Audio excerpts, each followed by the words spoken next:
Good morning. We are still getting the last set up pieces as is for usual for us. But we like to get started at 9:45, so you guys have a minute to come in and say hi.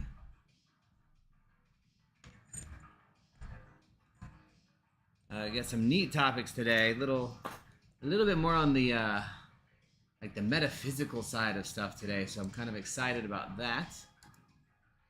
Morning, Dragon. Morning. I've done a little bit of cleanup today. We've got a little bit more to do. Hopefully you guys can hear us, and hopefully you can hear the music.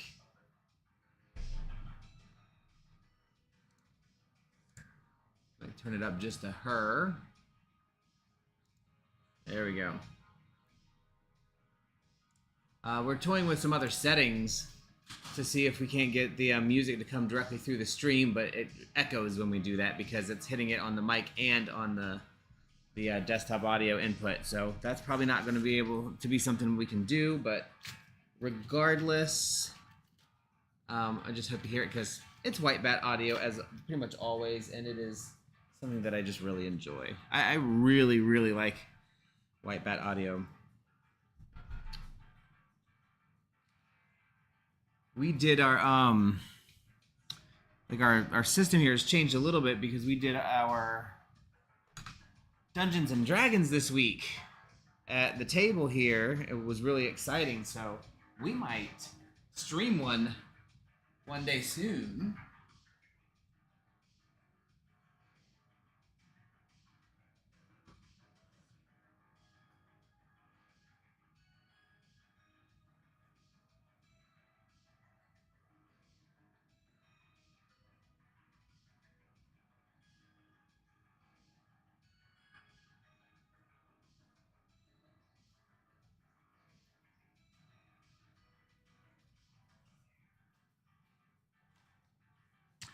Fun times.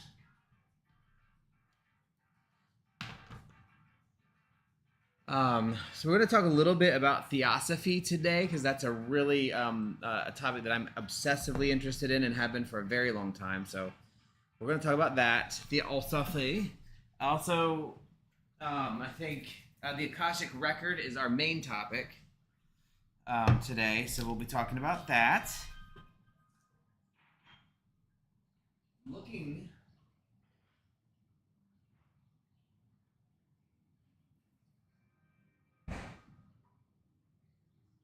for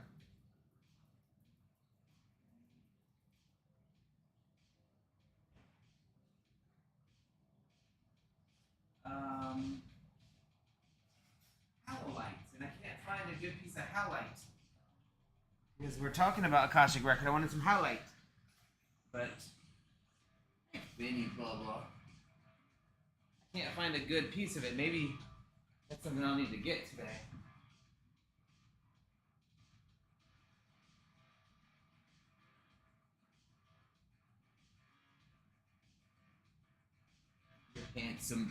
Handsome Finn.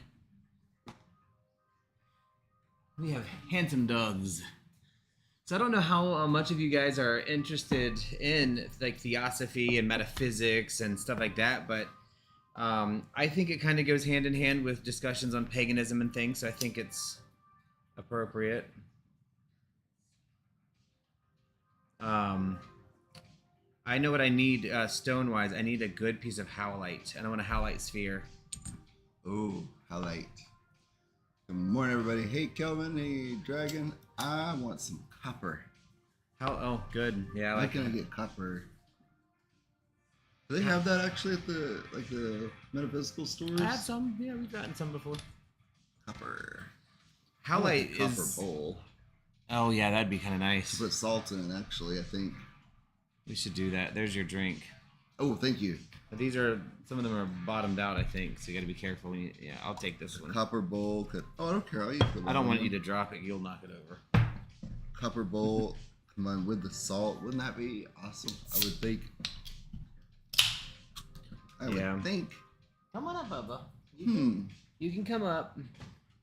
I was just saying we have all of our stuff changed over here. It might be I know I'm stealing the idea from our DM because they wanted to do their own, but we already have the setup. On Friday night, we might stream one or two.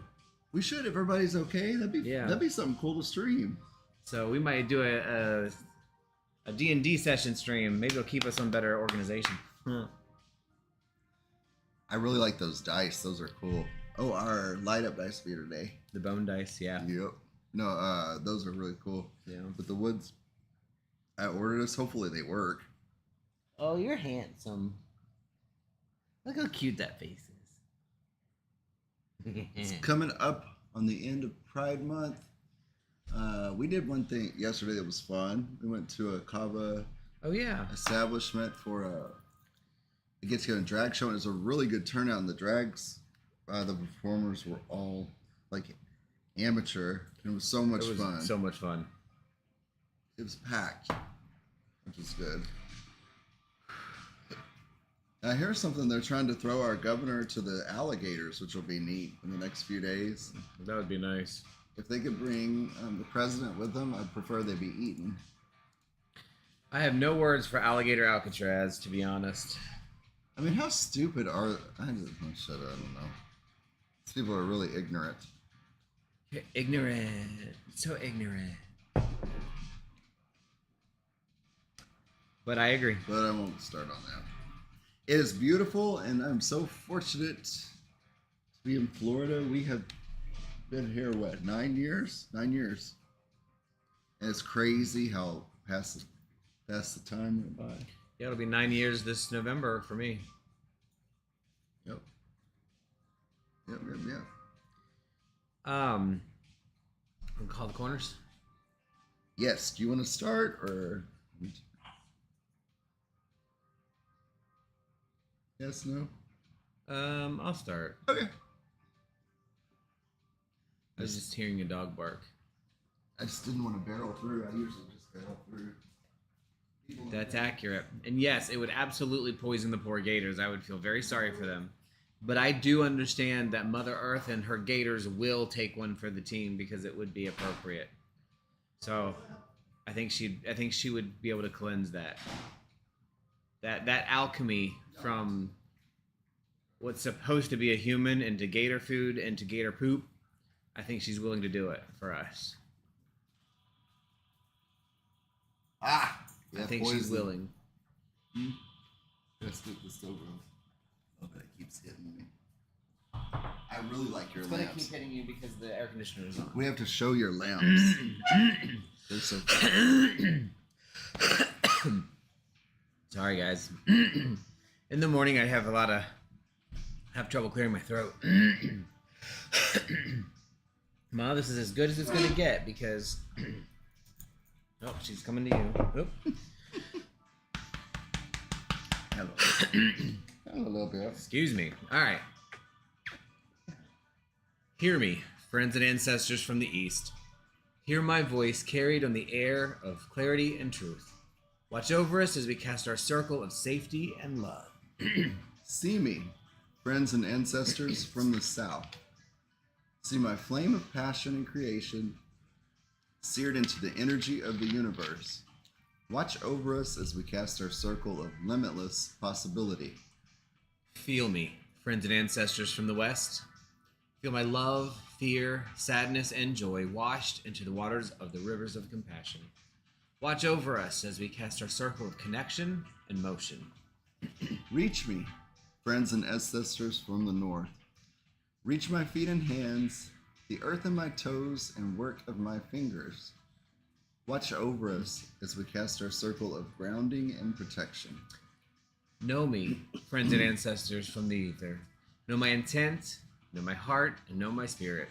Watch over us as we ask you all to join us in perfect love and perfect trust.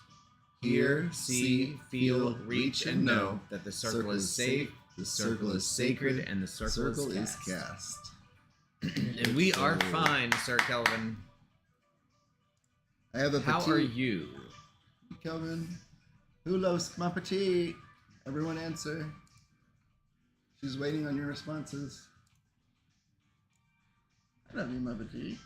Well, they can now see her. Let my petite say hi. Mom wants answers from everybody right now. Who loves me? I'm cute. This is getting on my nerves. I can't clear my throat. La petite. Chilling like a villain. That's the only way to be chilling. Seriously. It's what I feel like feels like time has kind of slipped. Like last week was really went by fast, but I feel like time has slowed, which is weird in the summer here, because the season usually I would think of summer as a time that goes fast, go and do, but really I guess not. Kids are out of school. It definitely. No coffee. No, ma'am. To me, it feels like the pace is slow, and that's nice. Yeah. I would think that would be during winter, but. Well, just because it's in summer and the general pace is fast doesn't mean there can't be moments of slowness, especially if we create them. Which is important, I think. Creating moments of slow down. Yep, I agree. So I'm going to do one thing different, just so you guys know. I created yet another text channel called Show Links. Each time we do a show, we're going to add the links to the channel so you guys can reference them if you want. For books and things like that by topic. So we'll keep that updated and start sharing that in there. Websites that we use and that kind of thing. So I wanted to do that. But I want to talk first, if you're okay with it, about crystals. Crystals. Yes. My cousin's name is Crystal. Ooh. Is she an amethyst? No. Oh. She's Mexican. Oh. So I have a piece of howlite. It's not a good piece. I've been looking for a better one. I had a whole bunch here, and I don't know what I did with it, but I am now going to be in the market for a howlite sphere. Howlite sphere. What does howlite look like? One reason. Like that? It's pretty. And this is a really not a good one. So it just doesn't. It's not a full piece of howlite. So it's got a lot of other stuff mixed in. But I picked howlite because today we're talking about the theosophy, the Akashic record, and connections to other worlds, other locations, other things in our minds. And so howlite is one of those stones that is said to have the properties of, connection to the higher realm, to the higher self. It's supposed to pull your energy together and focus it and beam it up and be a two-way communicator stone. So if I do a lot of communication with entities or am working with deity, Tina, stop eating trash. Come on, Tina. She's literally eating cardboard. Tina. Piece by piece. Come here. The dog. I fed you. So yeah, that's howlite, and it's one of the stones that I do keep with me. I have a bunch of small pieces, but I was trying to look for a large piece. And it's just a really good stone for that. It's my communicator stone. I kind of see it as like a beam me up Scotty from Star Trek thing. Really, Ma? Careful, Mama. So, you don't like it. Highly recommend this stone. And like I said, I want to try to find a better version of it, a better picture, or a better piece of it in our travels the next couple of weeks. So, there it is. I love these dogs. And I know that it's kind of washed out because this camera is just not the highest quality. Now, I'm going to bring two pieces forward here that I also have included, which the colors just are not showing up. This is Larimar. If you're familiar with Larimar, it's a very blue stone. You see this blue in the back right here? That's also Larimar. These are the same color stones. It's just washed out. And Larimar is really only found in one place underwater in the Hawaiian Islands, and in some Polynesian islands, and I think that's it. I don't know if it's in the Caribbean or not. That's a really pretty one. But it's a water stone, and it's meant and felt to be a stone that's very good at balancing your emotions and calming you down when you need to be calmed down, but also making you and helping you be more expressive when you need to be expressed more. Some stones of Larimar are used for the throat chakra, which is also pretty interesting. I just really like this stone. It's one of my favorites. It's a newer stone. It was found much more recently in time. So that's Larimar. And I have a couple of pieces here. This piece of Larimar right here is about 3 inches tall, and this is a raw piece of Larimar.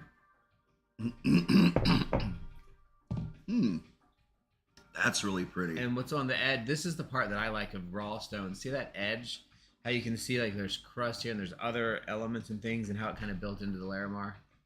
So pretty. Looks like it was coral in the water or something, doesn't it? Isn't that interesting? Yeah.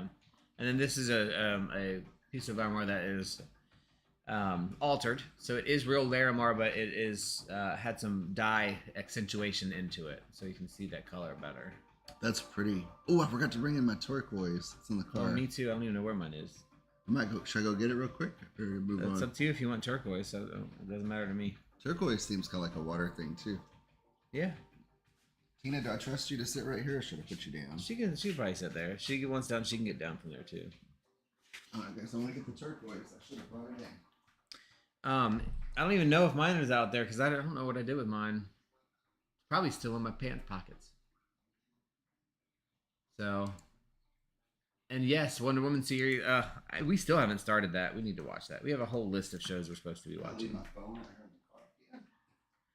But yeah, this is one of my favorite stones. I know you guys know I'm obsessive with spheres. This is one of the smaller ones, but I have spheres everywhere. One of the things that's really cool with these, I'm going to take it away a minute and then I'll bring it back. If you're meditating or if you're somebody that has trouble with anxiety, one thing that spheres have been really helpful for me is meditating and getting really close with them. So I take my glasses off and I get really, really close to the sphere and I just look at it and I stare into it. And I start being able to picture different parts of an alien world, like how the land might look differently in the sphere, like as if this were a globe of another land. And I just kind of go through it and see all these little imperfections and notice them as not imperfections, but just alterations in the beauty of what is normal. So that's one of the things that keeps me so going with spheres. And hey, Tibetty, I'm almost done with your stuff. I'm sorry it's taken me so long, but work has gotten absolutely crazy. But I am almost done. I've got everything plotted out. I just have to do the final step, and then I will give you a whole bunch of feedback. Normally, it does not take me this long. I can usually do it in a day or two, but it's been, I've had to, and we ran out of printer ink and I have to do it on paper. I can't do it digitally. It just doesn't, I have to be writing. So we had to get ink for the printer too, which slowed me down. So, but anyway, it's got it. We're about ready. Anyway, Larimar, like this is, and spheres in general, that's like a big thing for me is that the sphere, it's just so mesmerizing to me. And second to spheres, I like my raw stones here. I'm not a fan of the polished ones as much. Polished spheres, of course, yes. But just regular stones that are polished, I'm not a big fan of them. I like the raw material. So this raw piece of Larimar is just absolutely stunning to me. And it just, for some reason, I feel like it's as it was. You can't find them? No, I know where they are. They're in the car, but I'd started the software update. Oh. Dang it. Then I couldn't find my phone. Oh. Oh. Look at Tichi. So, that is our stone. So, I probably have mine in my pockets in the bathroom. Me? Yeah. Come on, Tichi. It's in the black shorts with the weird belt clip. Yeah. So like even today, in between stuff, I've got to work. Like I've got to work on some project stuff in between this, and we have a baby shower at 2 that we're going to. So it's just kind of fun. Oh, happy birthday! Oh, I'm excited for that. I love the Oddities and Curiosities Market.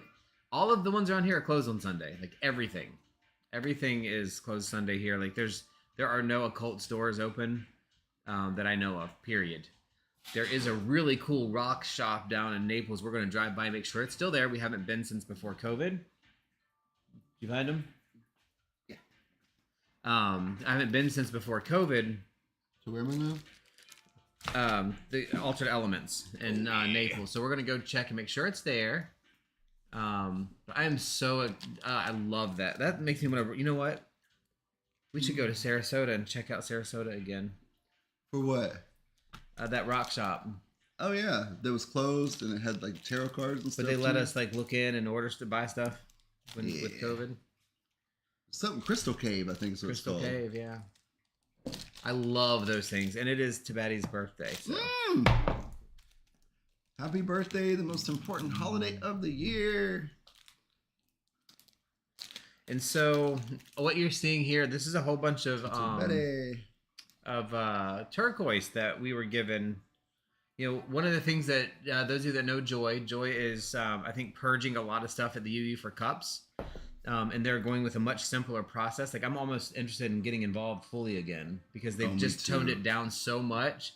Yeah. It's so much more just let's do what feels right, and it just feels good. So I really am enjoying that. Ma's got hiccups, and I miss crafting with her. I really want to do crafting. We crafted a lot of stuff. The mirror. Look at her. She got hiccups. Oh, little baby. Little baby got hiccups. I'm sorry. Sorry, my petite. All right, sorry. Yes, crafts.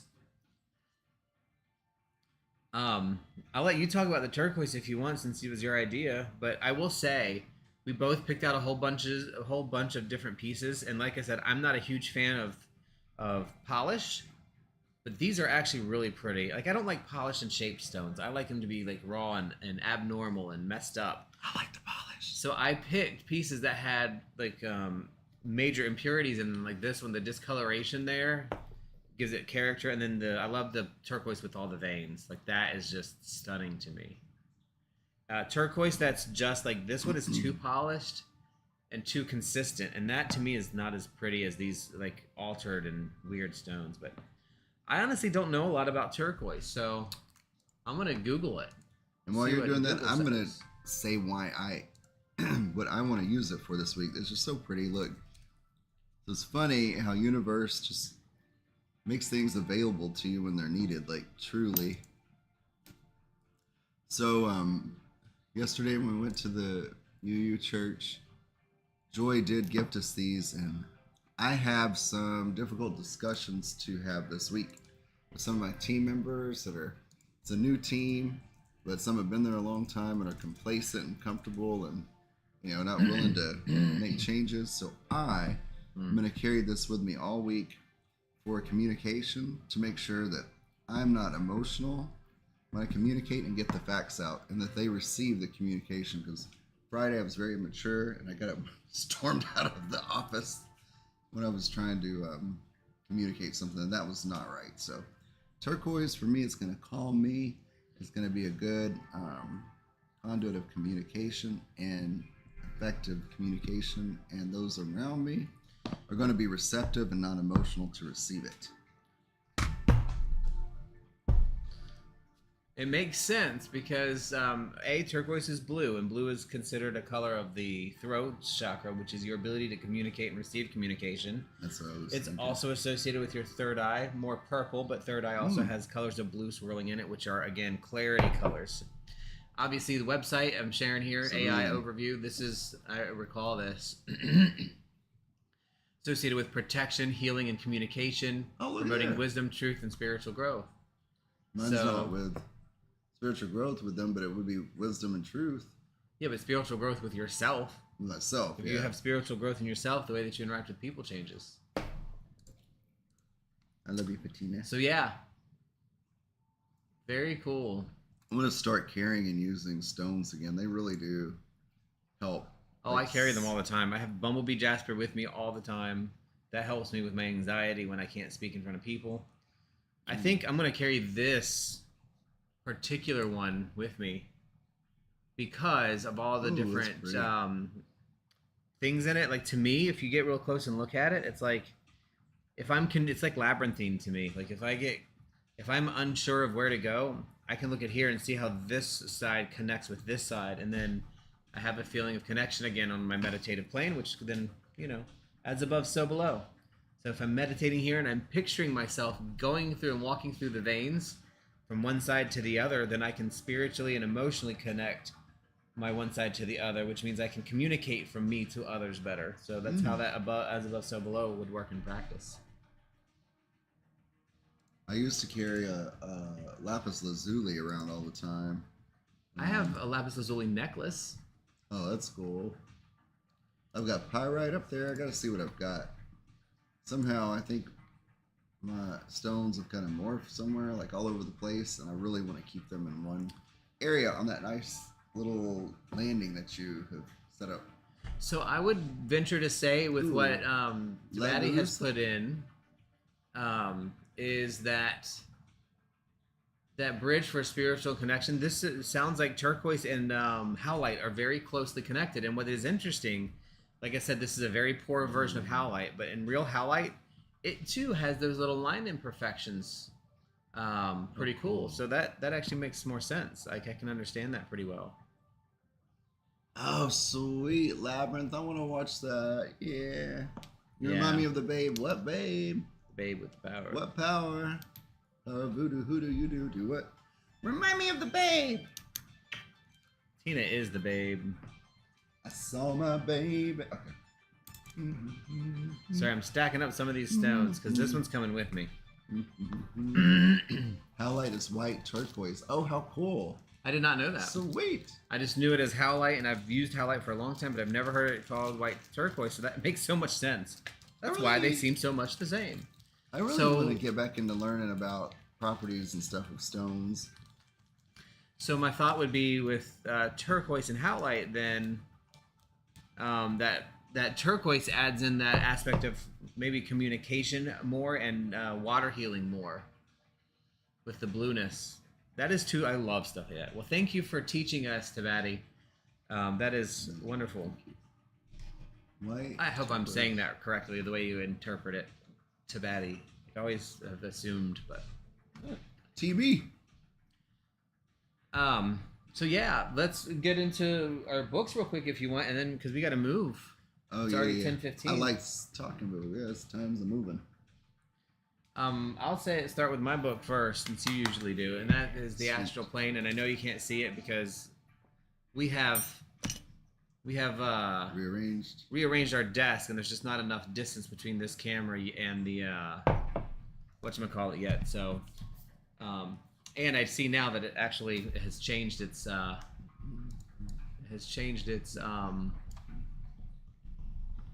perspective. So.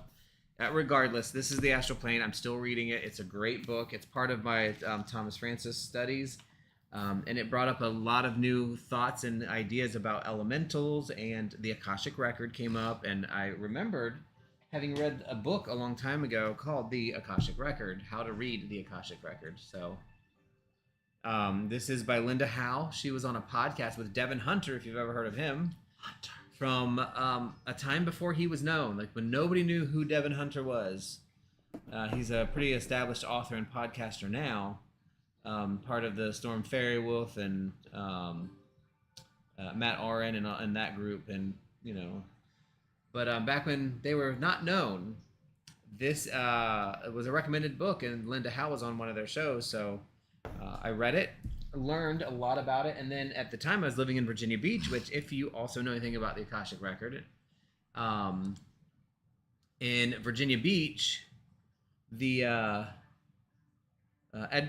think it's Edgar Casey, who is like considered one of the fathers or the developers of it. Blavatsky is the initial person that really talked about it, but he had a whole school, it's still there, and it was literally on Virginia Beach Boulevard, like in my hometown. That he had this Akashic spiritual center that's still there, and it's pretty cool that was that close to where I lived. He was alive when I was there. Like, it's just weird. That is weird. Ma petite. Like in a neat way. It's very neat. Yeah, weird, not in a weird, but weird in a neat way. So that kind of got me thinking, with this Astral Plane and then the Akashic Record. I have a new perspective on elementals that I'll share someday. We don't have time today, but just kind of put all that together and really thought, like, this is pretty freaking cool. And Dragon, not only will we put a picture of the book in Discord, we're going to put a document every week in there after the show that lists all of the resources that we have gathered, and it's going to be an ongoing document. I've already started. Rook, you can see it here. I'll share it with the rest of you guys soon. Akashic Records, books, cards, Theosophy. So I've just started it. It'll be like a resource of things.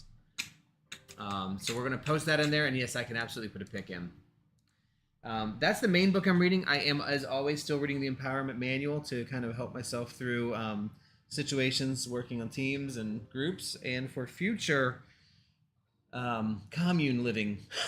Oh, cool! Literally, this whole book, and I'm sorry, but y'all may hate me for it, but this is going to be required reading for anybody that I get into commune living situation with. The empowerment like shared land if it ever happens. I hope it does. I hope it does. But the empowerment, because it literally is, the premise of the book is teamwork and working together, but she uses a fictional commune to explain the concepts. So they get into fights, they get into arguments, how they resolve them, how they come together on certain different things, exercises. It's all based on that. It's so good. It was recommended by Joy at one point, and then I actually bought like 3 copies of it, one for each of us and one extra to give away, and then we fractured from the cups at the moment, and that stopped that. Mom, my foot is it was so good to see them yesterday. Like, you probably all have them. Like, Joy is just really like teachers, not right word, and friend. To friend, I guess, for teach. Yeah, well, I mean, definitely just a significant and meaningful person. I like her better in that role. Impact is significant. Yeah. I recommend that book to everyone who has to work in a group setting ever. Yes, it is phenomenal. I've gone through it. I haven't read the whole thing yet. I'm about 80% through, but it's taking me so long because I am stopping and processing every section and thinking about every exercise. Like, I look at it as like, how would, and I don't have anybody to do it with, but I think about how would I put this in practice? What is this going to help me with? If I'm in a room full of people that I disagree with, how am I going to make my point without being a dick? Like, I did some dickish moves this week. She deserved it, but we both, I called her back and said, look, it came across wrong. I still feel that way, but it didn't come across the way it should have. And she's like, okay, as long as we can talk about it, we're good. So we were good at the end of the call, but that concept came out of that book of how to fix that. So, and I've learned another thing in my age, especially lately. I don't have to get my point across to somebody. If they don't get it, I don't have to be mad at them. I don't care. Like, it's not that I don't care. What's the better word for it? Yeah. I'm not going to allow it. I'm not going to allow it to throw me off center. So, like, I'm going to state my case, and then I'm just like last night, there was a conversation going that was very irritating to me. God. Like, I was just like, I really don't want to talk about this right now. It's not important. So the person asked, he's like, well, I can school you on it. It's like, I really just do not care enough. It was all true. Like, yeah, he's like, oh, it's true. Huh. And it was freeing to just like let that go. And I'm not mad about it. And I don't dislike the person. I'm just like, well, that was an annoying interaction. Years ago, I would have sat there and just even listened to be polite. And I'm not like that anymore. Same. It's good to say, no, I really don't care. Yeah. And it's good of you. That's smart. But even bigger is, like, I apologized yesterday when I don't think I had a need to apologize because the outcome is just more stressful than the process. Mm-hmm. You know what I mean? Oh, so arguing. It wasn't worth it. It's like, it's just not worth it because I value people's opinions, but I don't value your reaction to it when it was that kind of reaction. So I'm kind of learning that thing. But yes, you do sometimes got to be a dick. What is it we heard? Was it one of the podcasts that basically was like every second you spend being upset about something about somebody else is really like that is wasted time. It's not wasted, it's stolen. Stolen. It's if I'm worried about, like, even talking about today is good because it's a situation and I want to talk about it. But if I'm stewing on it and like with the work thing, we fixed it. We're good. If I continue to worry about it, like that's that negative energy stealing my personal time. And I felt the same way last night. Like, A, I'm going to get my time back and enjoy myself, and B, I'm not going to care. Like, I'm not stealing it. And some people think it's selfish. 10 years ago, I would have said that was selfish of you to do that. I'm like, no, it's valuing yourself. And you have to value yourself. Seriously. And honestly, spirituality, paganism, everything we're going to talk about today, Akashic Record, theosophy, all that stuff is part of how I've learned to not give my time away so freely and value myself better. Stolen time. Stolen time. Stolen time. Stolen by your anxiety or by their energy or their whatever, but it's stolen. And you have to steal it back. I think it was a podcast. I think where we were listening to. Pretty sure. Look at this one of the peeps. She's laying with you today. Yeah. It's not normal. She usually lays with you. What are you reading? I am still one of my favorite books in the world. Reading. Not this one. This I have to break up Explore the World of Lucid Dreaming. This one I have to break up because it's so. Also, the second book I'm going to show I have to break up because it's so. What's the word? Condensed, dense of info, but it's really good. After this, I want to read a more magical or study more magical things about astral travel, but I really wanted a scholarly type book of research to read first. I think that's how I like to do, like a scientific or scholarly, and then a more magical type thing. I so I'm that. reading, exploring the, because actually they do connect. What's really neat about a lot of times the science proves the magic and vice versa, or supports, not proves, it supports it. We've talked about this before about things being what's the word? Like fantasy. All fantasy is literally seeing into the future, because what we fantasize about is what becomes reality, because that's what's in our mind. And if you think in the Kabbalion, which you're going to talk about in a minute, the mind is mental, the all is mind, the all is mental. If I fantasize about flying cars in the future, it exists, and then I can make it exist because it is mental, it is mind. That's one of the first concepts in the Kabbalion, one of the reasons I like it so much. And that feeds into lucid dreaming, really because of the astral aspect of it, which I find super fascinating. But yeah, it's really that what we experience, and this is another thing that I talk about. Like it's, and I get people are nihilists, and people who think like only science is real and there's nothing else, and I'm like, but everything we know now was unreal 10 years ago, 100 years ago, 1,000 years ago. Like that alone should make you believe that there is things that like there's so much more to it. If we can put it in our mind, it exists. It's as real to me, even if, like, let's say somebody proves God doesn't exist. They've only proven that it doesn't exist for them. At that moment. For them. But if you can have a fantasy about, and when I say fantasy, I'm talking like imagination, like fantastical imagination of things. Those things are real. They exist. And so lucid dreaming to me, astral travel to me, when people say, oh, that's stupid, you believe in that, you have to be an idiot, because people say that, especially when you're as logical and scientific and like specific as I can be. Look, just because you haven't experienced it yet and don't understand it doesn't mean it's not real. And I think that you're right. The science is going to prove it, as it always does. And the other thing, I don't have materials to present. I can, I guess, in the future, but in my Thomas Francis life coaching program, which is really metaphysical, this school is wonderful. It's connected to the International Church of Metaphysical Humanism. And in this course right now, the course is literally about goal setting. And there's a section called Write Your Future in Advance. And a lot of us have probably heard of the SMART method of setting goals: specific, measurable, attainable. Forgot the R and timed. Well, this is different. It's Write Your Future in Advance, and I've got the worksheet. You literally start with today is December 1st, 2025, right? I am a whatever I want to be. Let's say I own a motorhome, and then you list the steps backwards order of what you did to attain them, and then put it into the universe. So write your future in advance. It's really cool, and it kind of ties to what we're saying, that if you put energy in or talk about it or believe it, it's real to you right then. This is talking about goal setting for the future, and setting it today and then working backwards. And I really think that's a neat concept, and I have an exercise to do this week. Tie that concept along with what we do when we do our magic.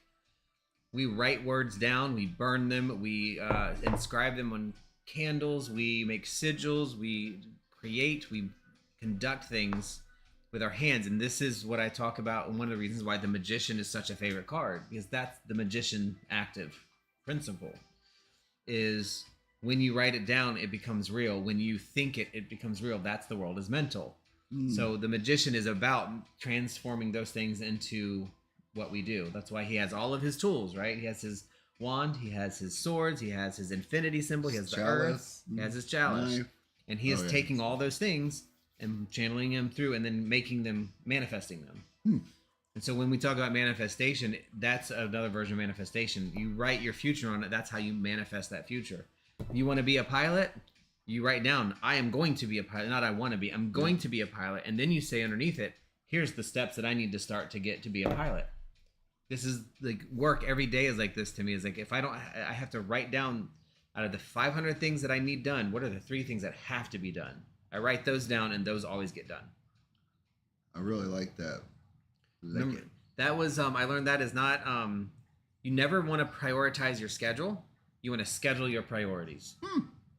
So if you have 30 things to do, you don't want to prioritize 30 things. You want to pick the 3 things and then schedule them. I don't know where I heard that from, but it was somebody taught me years. That's at least a decade. Prioritize or schedule your priorities. Yeah. Don't ever prioritize your schedule. Schedule your priorities. And then the other things, I don't want to take over all your time. No. I am reading the Kabbalion. This makes me hyper. Look, guys, like I just couldn't. I've been trying to read this book for a year. Okay. We're gonna fix this one day. I promise. I've been trying to read this for a year, and I got probably like 20 pages into the introduction, and I'm trying again, and it's helping to discuss with this one here. It's helping me to read it. I just wasn't interested in it because of the way it's written. It uses like 20 words to describe 1 word or 2 words. So I know it's this major important book to the occult, Hermetic philosophy. So I'm trying to read it, and with Mystic's help, I think I can get through it. I know I'll probably be stoned for saying that, but stoned. It's really it's been a tough read for me. That's funny. Sorry, I was doing that while I'm posting some pictures of the books in the Discord and the Pagan Circle gathering, and the show links I will actually put their bibliography so that you guys will have all these available to you, so that you can kind of see them and work through them. Because if you're interested, great. If not, also great, right? But I just want to do it now because if I don't do things now, I tend not to do them. I mean, do you all ever read some and like this one think, who the hell thought of this shit? Like, who thought of this and who thought to write this and why? One of the problems... That's kind of where I am on this. Who the hell who thought this up? One of the problems that I have is... This is a different cover, but this is the same one, so you guys can see. Ooh, Astral Plane. That's the one I'm reading. It's just a different cover. Oh, okay. So you said it's kind of wordy, like to chew through, right? Yeah. I can't do those real well. I'm gonna get to the point. And that's what I was getting ready to say, because one of the things that I have I'm trying to learn is these books. Why is it not copying that one? You see that, right? Oh yeah, that's weird. Yeah. That is freaking strange. Like it wants to... I don't know why it keeps putting the Kabbalion there. Yeah, it won't let me do that one. Oh, well. Will it do the other one? The other cover? It did the Akashic record one. I mean, the Astral will do the other cover? That's weird. Oh, wait, that's not the one I want. The Astral Travel or whatever. Or Plane. When I am reading a book like that lately... it's been very interesting because I get really bogged down by some of the ways that it's discussed, and it's really hard for me to kind of follow. It's like instead of saying the sky is blue, like the long wispy upper world of the things that you can only see with thine eye have been colored to a place that's not black. And I'm like, can you just say the sky's blue, please? Because I don't follow that. So that is one of the hardest things about some of these books. I definitely struggle with that and I cannot do that. I've gotten a little bit better. What's the other book? Which one? This Exploring one? Exploring the world of lucid dreaming. And this is a sciencey book, so it's not something you'll probably want to sit down and read for the thrill of it, but it is interesting. It's interesting. Okay. So basically, it's having a problem. Yeah, it's being stupid. Okay. So we can be. I'm just going to post these now because, like I said, if I don't, I just will forget. There we go. So all the books are posted in Pagan Circle Gathering. All the links will be in the show links once I'm done getting all that together. So we'll take care of that for you guys so you have some reference material if you're interested in anything that we talk about.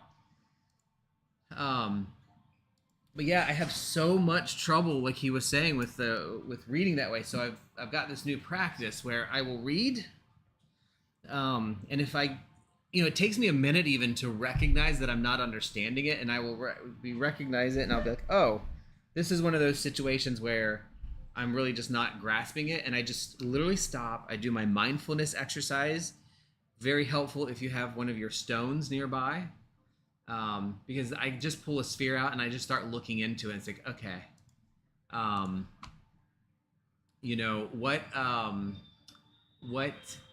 what does this stone look like? How does it feel? Describing it, and then it just puts my mind back at mindfulness, and then I can go in and look at it separately and say, okay, what is this actually trying to tell me? And that's just something that has been happening to me quite a bit to try to figure out. And it's been difficult, but I've been getting through it. But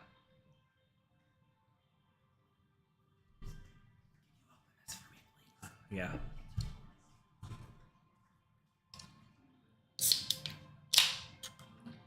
So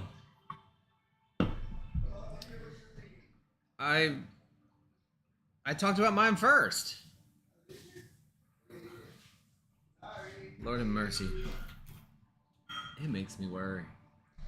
So, you guys reading anything super fun? I would love to pop it in the Discord and look it up if you want to share it. What you guys are reading. I gotta update that with your books, so don't put them away. Okay. I feel like I'm making the music quieter and quieter, but it's getting louder and louder. Ooh, that's Universe.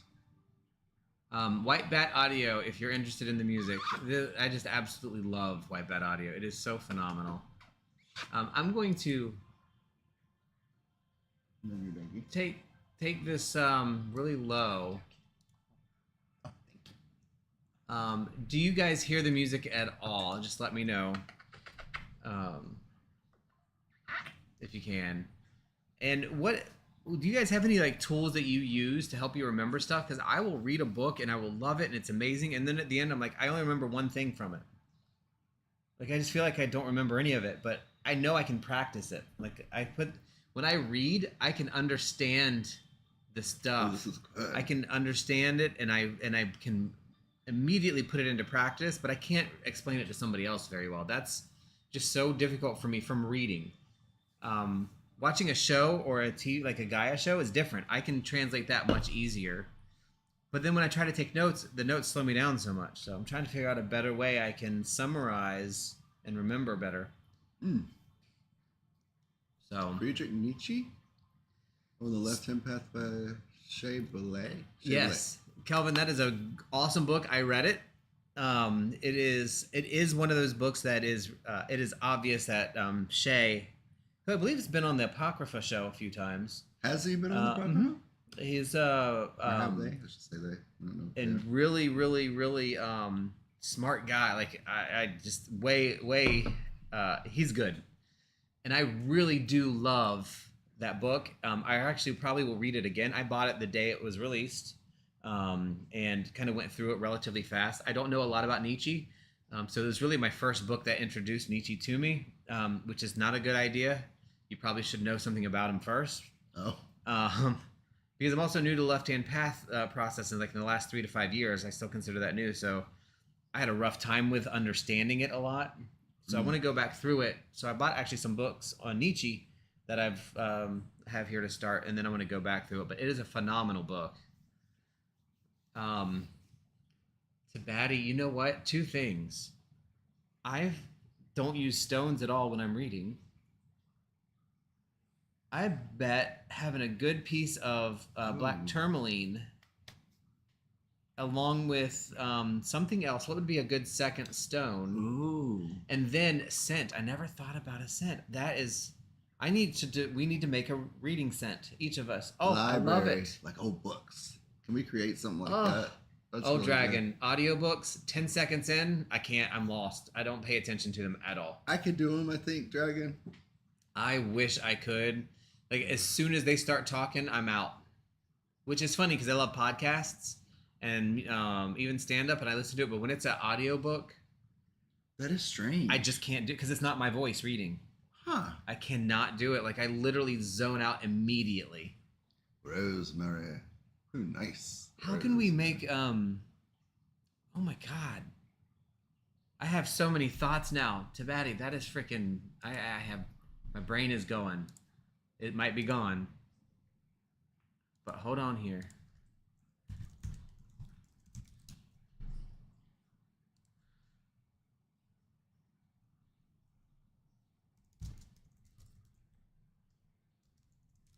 Does it exist? I bet it does somewhere. Essential oil or books, library. Old books. Oh, are you serious? Oh, for candle making. There's an old books oil scent. Oh, we got to get that and make that fucking candle. So I'm going to take that old book. You know what I'm going to do? And I'm going to take the old book and rosemary.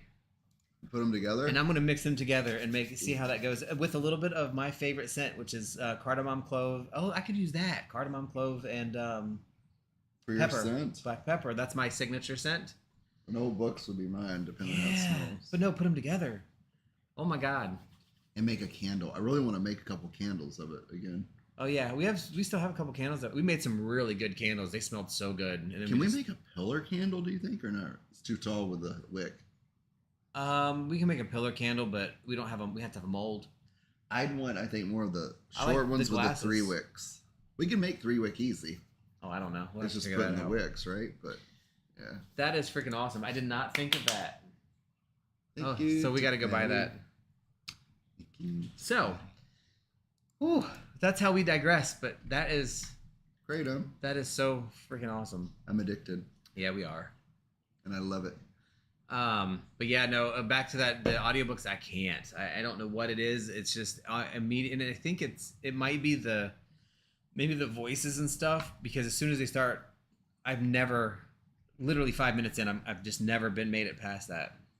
But when I read, everything else tunes out. Like it just completely, everything blanks out, and I'm only reading, and I'm there. I'm in the book. I'm in the place.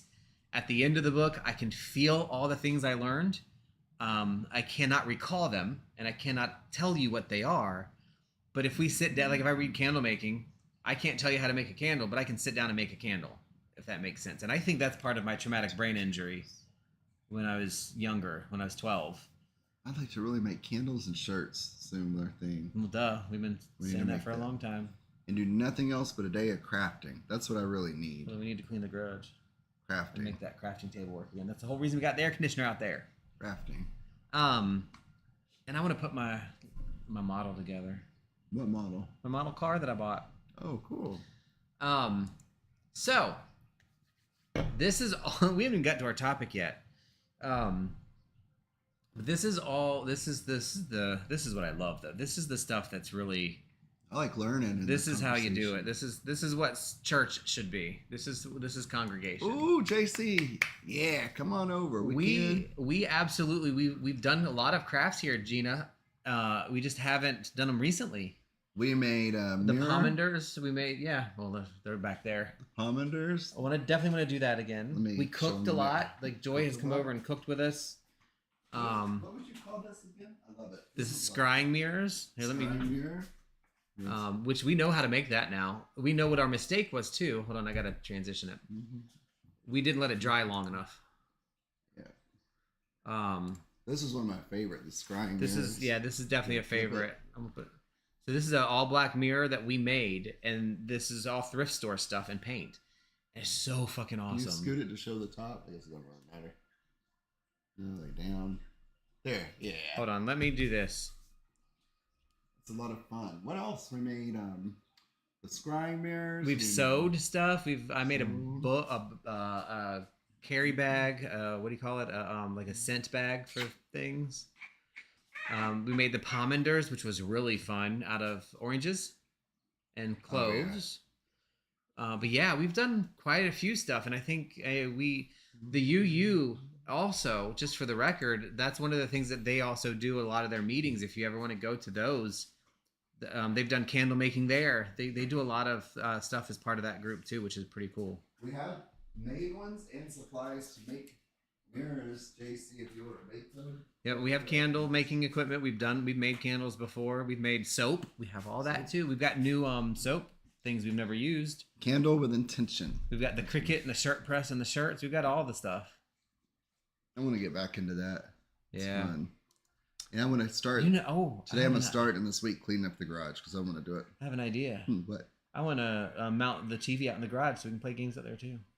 What TV? We have 2 extra TVs. They're small, but that's okay. Yeah, tangent there. But yes, crafting is something that's why we have all this stuff. Like, yeah, we need to get into it. That cabinet is full of oils and herbs and stuff. And then there's lots of crafting things down here. We have Castile soaps and just we have a whole nother island in the kitchen is nothing but stuff for candle making and soap making and all that stuff. I gotta learn to sew. I got a sewing machine, all this stuff. Yeah. So sew little things. And I'm gonna do this just for the record. We're not gonna do long there because it makes me feel fat, but we have it set up so that you can get the whole table in. So we can always, what do you call it? Stream crafts too. I love this table. Thank you, Dragon. Oh yeah, this table's phenomenal. The best find for this room we've had ever. Well, I actually burnt through the tablecloth on the other one. This is much better table though. That's another story. I was on a spell for my friend at Candle Magic and it. Joy, we were just talking about you. I don't know how I caught it on fire, but I did. Hey, Joy. Yeah. We were just talking about doing crafts here again. Since it's been so long, we want to do some crafts. Yes, we need to. Yeah, this table has been like everything that we do has been centered around this table pretty much. It's a very good grounding and energy. Energy, yeah, it's good. But yeah, Joy. Yeah, we have got to do more crafts. I want to do palm enders again. That was just fun. I'd like to invite people over to do that haven't done it before. I'd like to do scrying mirrors, but then give it time to dry this time and do it inside instead of outside. Well, no, we can't do it outside. You can't paint. I don't think you should paint in here. It was so humid. I think it kind of made it run a little bit, but that kind of stuff we got to do. It's just that's what it's all about. And again, that's it. JC, where we invite you again to the UU because that is something that they do as well. And it's so you just step foot on that property and it's your soul is like at rest. It really is. And so we're members of the church, the congregation. So if you ever want to go on an off day just to feel it and see it, we can do that too. That place and Joy, that got me through a rough time a few years ago. Really rough. Yeah, it's a good place and great people. I want to start going to help with the church too.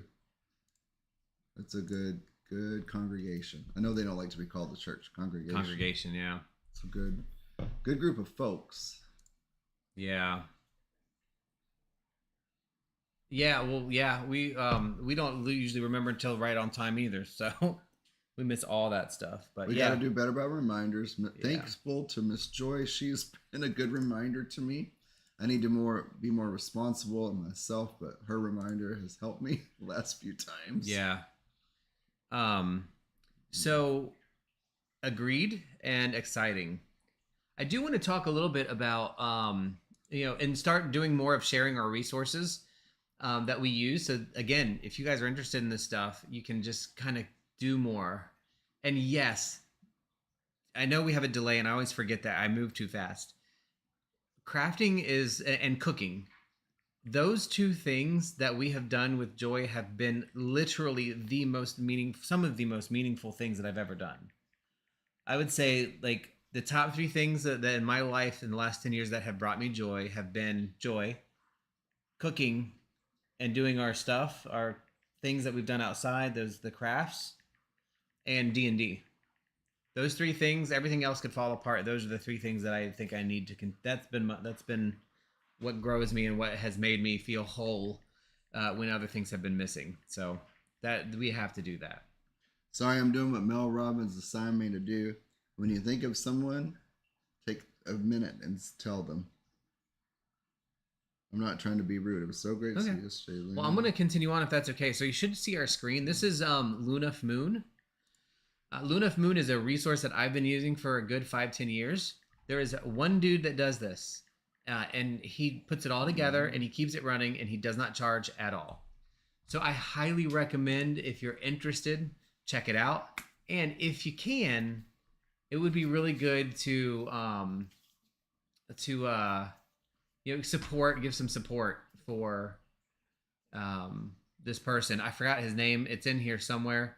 But he does get some ad stuff, but the more traffic he gets, the more he'll make. And if you can donate, you can donate. He never asks. But it's neat. It's always accurate. So it's just Lunaf, LUNAF.com.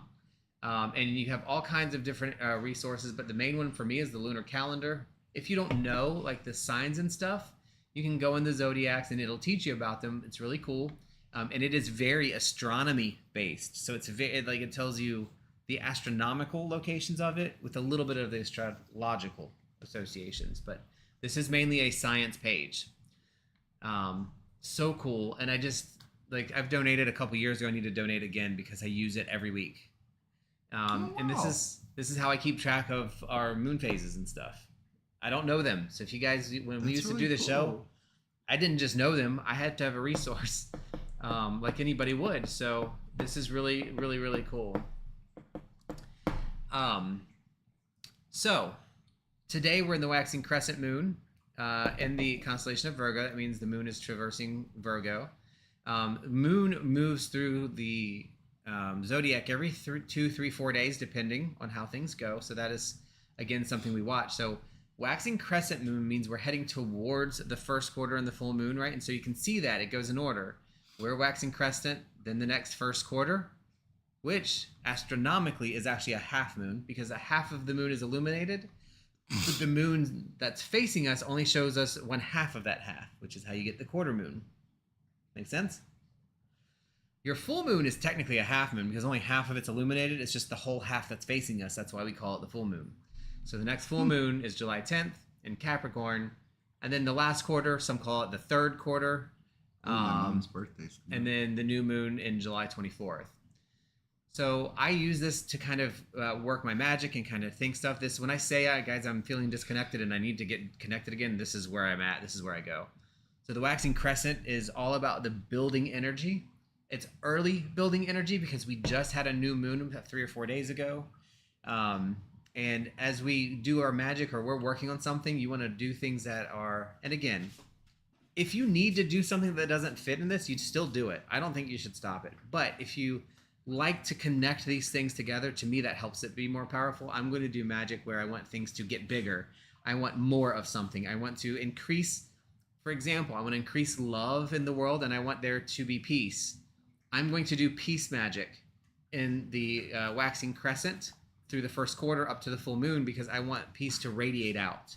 If I'm having personal trouble and I am unpeaceful and I am not feeling good, then I would like to do that magic when I'm doing the waning side of the moon. I want to draw peace in. I want to pull it down. I want to pulling down the moon. Great book, by the way. And kind of pull it in. Or I want less hate. If I'm doing that as the focus, that would be a waning crescent thing or waning, even gibbous, it doesn't matter, but waning moon. Again, I say these things because I like the connections and corresponding things together is helpful to me and it makes my magic feel more powerful, but I would never say don't do it. If you need to do something, you do it. The earth and the world and the universe will understand. And absolutely new moon was rough. Like we had a rough time too. We did not do our healing on the new moon the way we normally do. We didn't even open up the conversation. I just went in by myself and just meditated a little bit and thought through the energy and sent that energy out. We're going to do it again as a group off time because it just wasn't the right moment. Right now we're saying we're going to do the Mending Guild the night before a full moon. I mean, a new New moon. moon, yeah. Which I think we're still going to keep. So always the night before the new moon, but this one just didn't work. So we'll probably do a Mending Guild meeting this week or next week. Probably this week during the week, since we're still in a good spot for it. We're sending out healing energy. Crescent moon works for that really well. Not crescent, waxing. So we'll probably do it again. And if you can join, great. If not, that's also fine. But it's really interesting. Enjoy working on the 6th day after the new moon. I would love to know more about why that is and how that works. And I'm assuming that is something of a either Welsh or Druidic practice, Celtic maybe. I would love to kind of understand that more.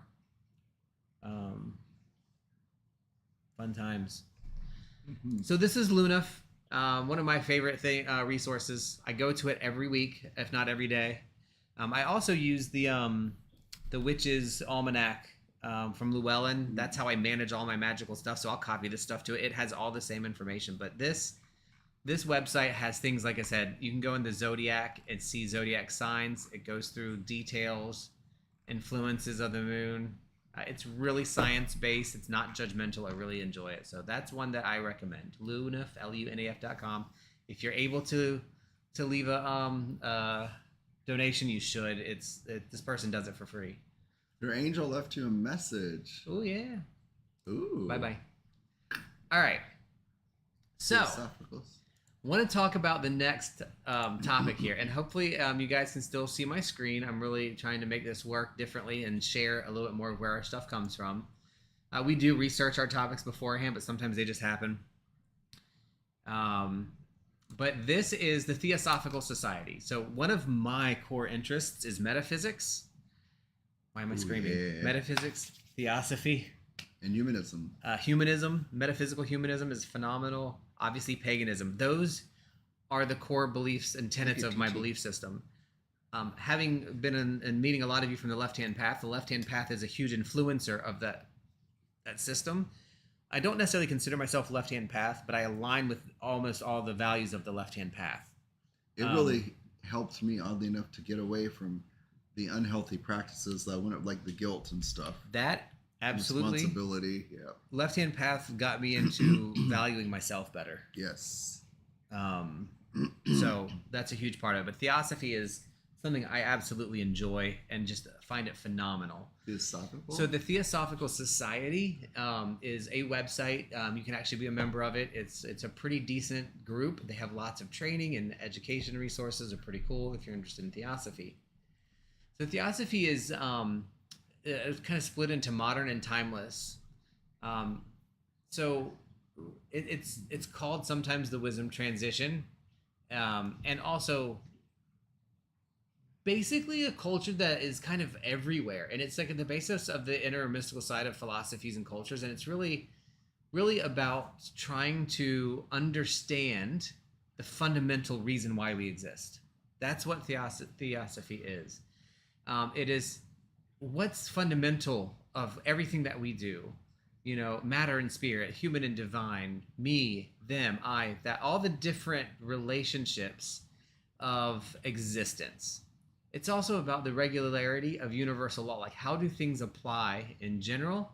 Are they absolute? Do I exist independent of you? If I cease to exist, does that mean the world ceased to exist? Is the world a program that we're in? And then how consciousness is progressing. The common idea that you're going to hear that what people say is theosophy, which is more the modern version. And they do go together. They're very interconnected. But that is, you can know God through science and through knowledge and through connection.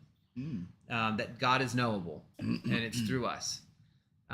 It's just a really neat. This is a little bit more, the Theosophical Society is a little bit more religious in how it does stuff, like a little bit more organized, I should say. It is not dogmatic, which is cool. So it doesn't focus or force a belief. But it is just a really great resource if you're interested in theosophy. There's also on Udemy a gentleman named James Gilead, PhD, and he does some training on it, which is some that I've done in the past. It's really good. But theosophy has all kinds of different subjects. Reincarnation, death and afterlife, karma, science, self-help. So you can go through here and see these articles that they list. Nice. It has so much really dreaming. Amazing information. And what a Theosophical Society approaches it not as a religion, but as a thought process, as a philosophy. It used to be considered a quack philosophy, which pisses me off. I completely see this as a basis for true teaching. It goes into Christianity, all kinds of stuff. So if you go to theosophical.org, just theosophical.org, you can go to the resources and you can do by teachings or by subject. I usually do by subject. And whatever you're working on right now, you can click it, open it up, and learn a little bit. Frequently asked questions about theosophy. What is it? What's the whole idea?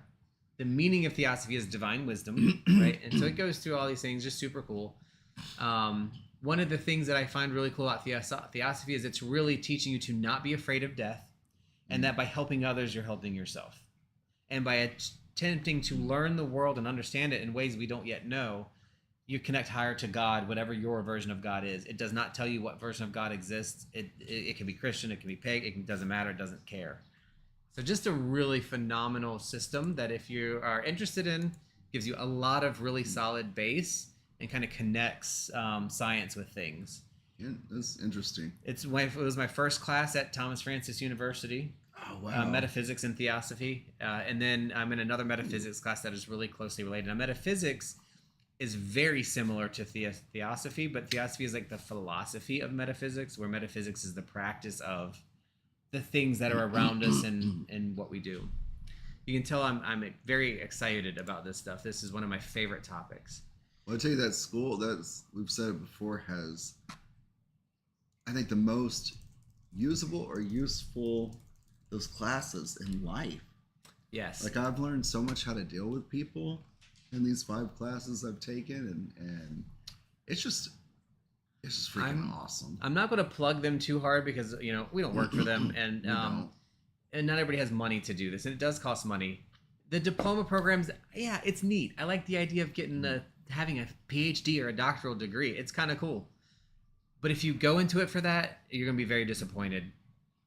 There are so many different just classes in here. They're run from $75 to $125. Yep. There's correspondence, so you get access to them as long as you need. I took 3 years to do one class once.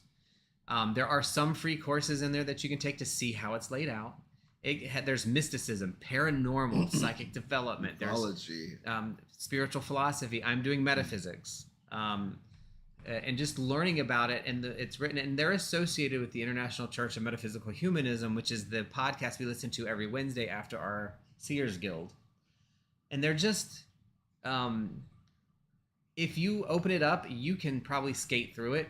But if you actually are interested and do the work, phenomenal. It really is a great resource in the school. Degree, no degree, doesn't matter. Once I'm done, I'm going to go back and take pretty much every class I can take, just because I've been able to apply everything immediately. And quantum healing came from here. You make a positive impact on what you choose to from what you learn, like how to cut off people that are like, it didn't say it in those terms, but psychic vampires, people that use you, people that don't give equally in your relationships. And equal can be 70, 30, it can be 50-50. At that time, depending, but if someone refuses or is unable or unwilling to participate on what, give and take in your relationship, cut them off. I mean, things like that. It's very useful, and it really helps you think about things in a different way. It's definitely helping me with a few things right now. Like I feel very comfortable in my knowledge of Reiki. All levels. I keep it in my head. I practice it. I need to practice symbols again. I'm comfortable with my level 1 Dragon Reiki that I've done. I'm comfortable with the Akashic record. I'm comfortable with the quantum healing. But I have a really weird issue. Not weird, it's probably normal, but an issue with actually practicing it. I'm terrified to practice on somebody that I will mess something up.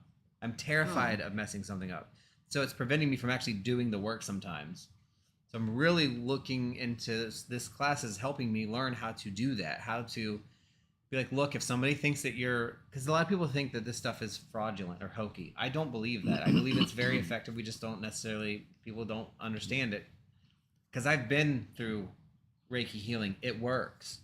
And I don't care if people are like, well, it's placebo. I'm like, well, that's great. Placebo is your brain, your mind. That works for me. I don't care what you, but I have a problem actually doing it. And these courses are helping me figure out how to do that better. And who's to say that that's not the way things should really work? Placebo to trigger your mind. Yeah. And they say mind controls the body and is powerful. Who's to say that's not how we're supposed to be doing anyway? Mm-hmm. I don't know Absolutely. who the ruler is that said that can't be. So just really, really interesting stuff there. And we digressed again, but Theosophy is, again, something really close to me, and it is a very cool topic. And the reason I brought it up is because Theosophy has a lot of information and energy tied to Akasha, which is what our actual topic today is, the Akashic Record. So I've read a couple of books. I shared the book earlier with you. The first time I ever heard about the Akashic Record, I literally became obsessed with it and had a whole bunch of conversations. I have done past life regression. I have also visited the Akashic Record, and I know what it looks like to me. It is the neatest thing in the world. And I have been able to access information. I'm not great at it, but I have been able to access information of it. You may not want to call it the Akashic Record. You may call it the universal energy. I don't care. It doesn't matter. To me, the Akashic Record is a source of all things, which is connecting to the library of the soul. That's what it is supposed to be about. So the idea of the Akashic Record is that we all have the connection, the ability to not only access our own life, but everybody's. To access this hall of records that is never ending and updated every day. And there is every single moment that is possible in this entire universe ever. Every day is uploaded into the Akashic Record. Past, present, and future. Past, present, and future. And we have the absolute ability to access it anytime we want. That's cool. And it is a phenomenal experience. There are some things that, the keepers of the library don't allow us to access. There's reasons for that, like your death. A lot of people can't see your death. There's things in there that you can't see, but it has been a phenomenal thing. That book I shared earlier, How to Read the Akashic Record by Linda Howe, she has other books. She's a phenomenal writer. It just reads so easy. And she teaches you literally step by step how to access it. And that's the practice that I used to literally, I do my, my grounding exercise, which pulls the energy from the earth up through my feet to my head and then to my crown. And then I pull the universal energy down through my crown into my feet back into the earth so that it creates a loop. That's my practice. Whenever Joy's leading a meditation, or when they say ground and see, that's what I see. I see the green earth energy come up and turn colors, and I see the universal energy come down, and they all mix and become one. And then the Akashic Record, that energy turns into a staircase, like an escalator, and I stand on it, and I walk up 2 or 3 steps, and I'm light years away in the Akashic Hall. And it's this long marble hallway. It's got a weird dome to it, kind of like your light at work. You know how you have that light this light that lets at work that is supposed to mimic the sun that you showed me? Mm-hmm. How it's like indented? Yep. It looks like that, and it's just rows and rows and rows of books and accessible items, and you can go to anyone you want, and you go right to it. You just think it, and you go to it, and you pull it, and you read it, and there it is. I've remembered things that I've forgotten about my childhood by going in there and pulling those books. I completely forgot about that moment when I was sitting outside with my grandmother with a ruler at the rose garden, and I pricked my thumb, and she said, well, see, some things hurt you in life. Some things, even when they're beautiful, will hurt you. You have to be careful. It doesn't mean you shouldn't have a rose. It means you have to be a person to manage it. And that memory came back out of that, and I'm like, wow. And then I found a picture in our box that had me sitting there with that thing that I'd forgotten about. So anyway. It's powerful, and like, may I ask a question, or just tell me what's appropriate to ask? And you may have kind of already answered this, but do you use different methods to access the Akashic Records, like astral travel, like lucid dreaming? So in my opinion, astral travel, lucid dreaming are the same thing. Yeah. Lucid dreaming is, I consider lucid dreaming when you're sleeping and you're controlling, and astral travel to be I'm choosing to meditate to go into it, like right now. So if I sit down and meditate astral travel now, that's what I'm doing. If I'm doing past life regression, like when we were with Joy, I was astral traveling. That was how that process worked for me after the meditative part. That's how I saw what I saw. And that record is accessible through the Akashic Record. It's all the same thing to me. And what I'm learning in this book, The Astral Plane, is kind of connecting all those things too. They're all connected. They're all the same thing. We just call them different things for different purposes. And people hear the Akashic record like, that's stupid. There's no such thing. I'm like, we can access deep. There is an access that we have that we don't know we have. Like, there's no question in my mind. None. I wonder, I was just thinking if that's, well, it has to be. It can be. Part of it is where, like, magic is so real, whatever you want to call it. Things you can't explain, because during that last silent supper we did, I had no recollection of this, and when we went into it, that memory of my granddad at the water park that I'd forgotten totally about just came like and hit me.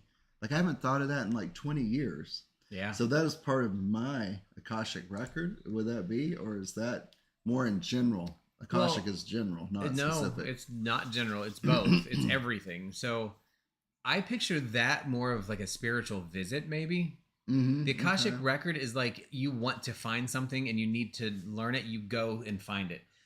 So when I have knowledge.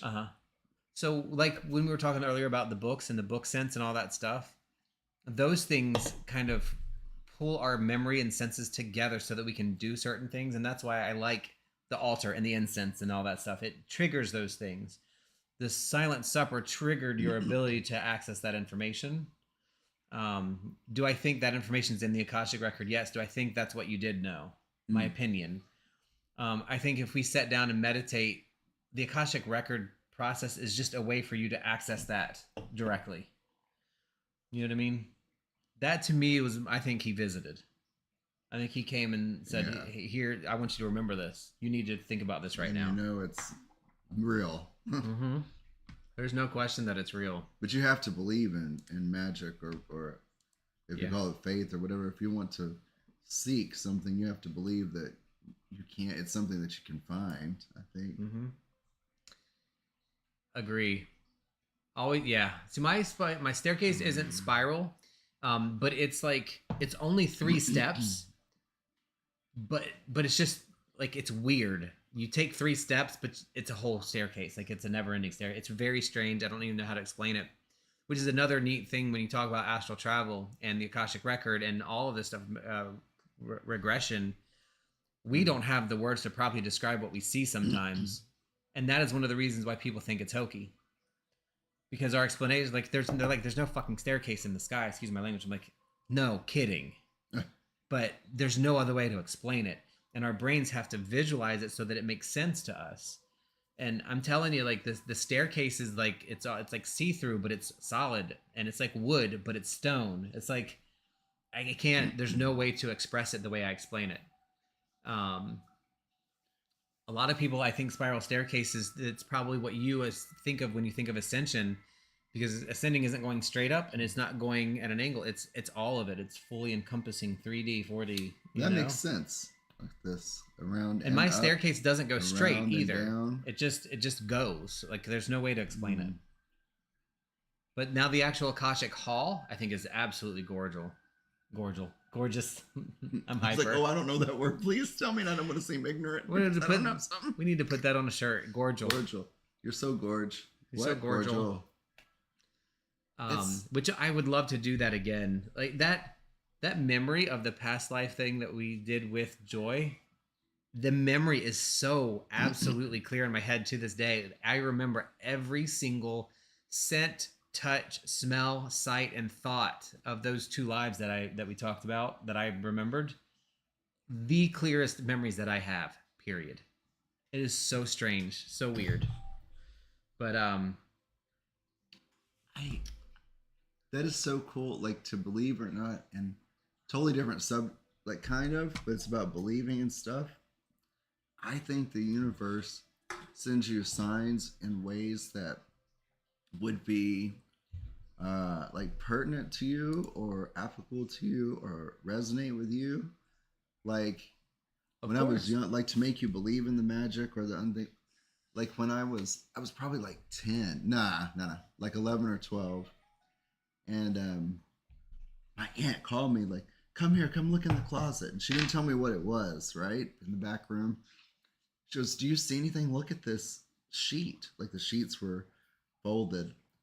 And no crap, I don't have that kind of psych stuff, but it literally was like there were shadows from the way that the folded sheet was wrinkled, or the indentions that looked exactly like, no question, the typical depicted face of Jesus. And so what that lesson was telling me, not about Jesus or anything, but like that was like, wow, that was one of my first wow moments to believe in, like, everything is just not what you see and don't see. Like, believe in what you seems like you can't believe in. It was so cool. If you are to believe that we have 5 senses, then you have to believe that there are 6. That's a theory to me. If we believe that there are 3, then there are 4. If you believe that there are none, then there is some. Like, that's just, I don't know how to explain that. There's a theory of it somewhere. I've heard it before. But the idea behind it is where we are at in our development is independent of each other, and we have to develop ourselves independently, because that's just the soul's way of existing. If we're all in the same thing, like, that's the magic of the world to me, having the differences and the ability to think. But we put so many self holds up that really mess things up. Like, when do we start or learn to convince ourselves that things aren't real, like magic's not real, and you're like, oh, that can't be, you know what I mean? When did we start that? I wonder. I don't know, because I want to blame it on religion, but it's not religion, because they don't call it magic, but it's what it is. Yeah. Everything that's related to Christianity and Jesus is magic. Wine into water into wine, like, it's all magic. Oh yeah, for sure. And we are made in God's image, then we are magic. Like, we can do all the things God can do because we are made in his image. So that's not it. I think it is the dishumanity of people and our the way that our society has grown. We are in a moment, which it will fix itself, but we're in a period where things are self-correcting.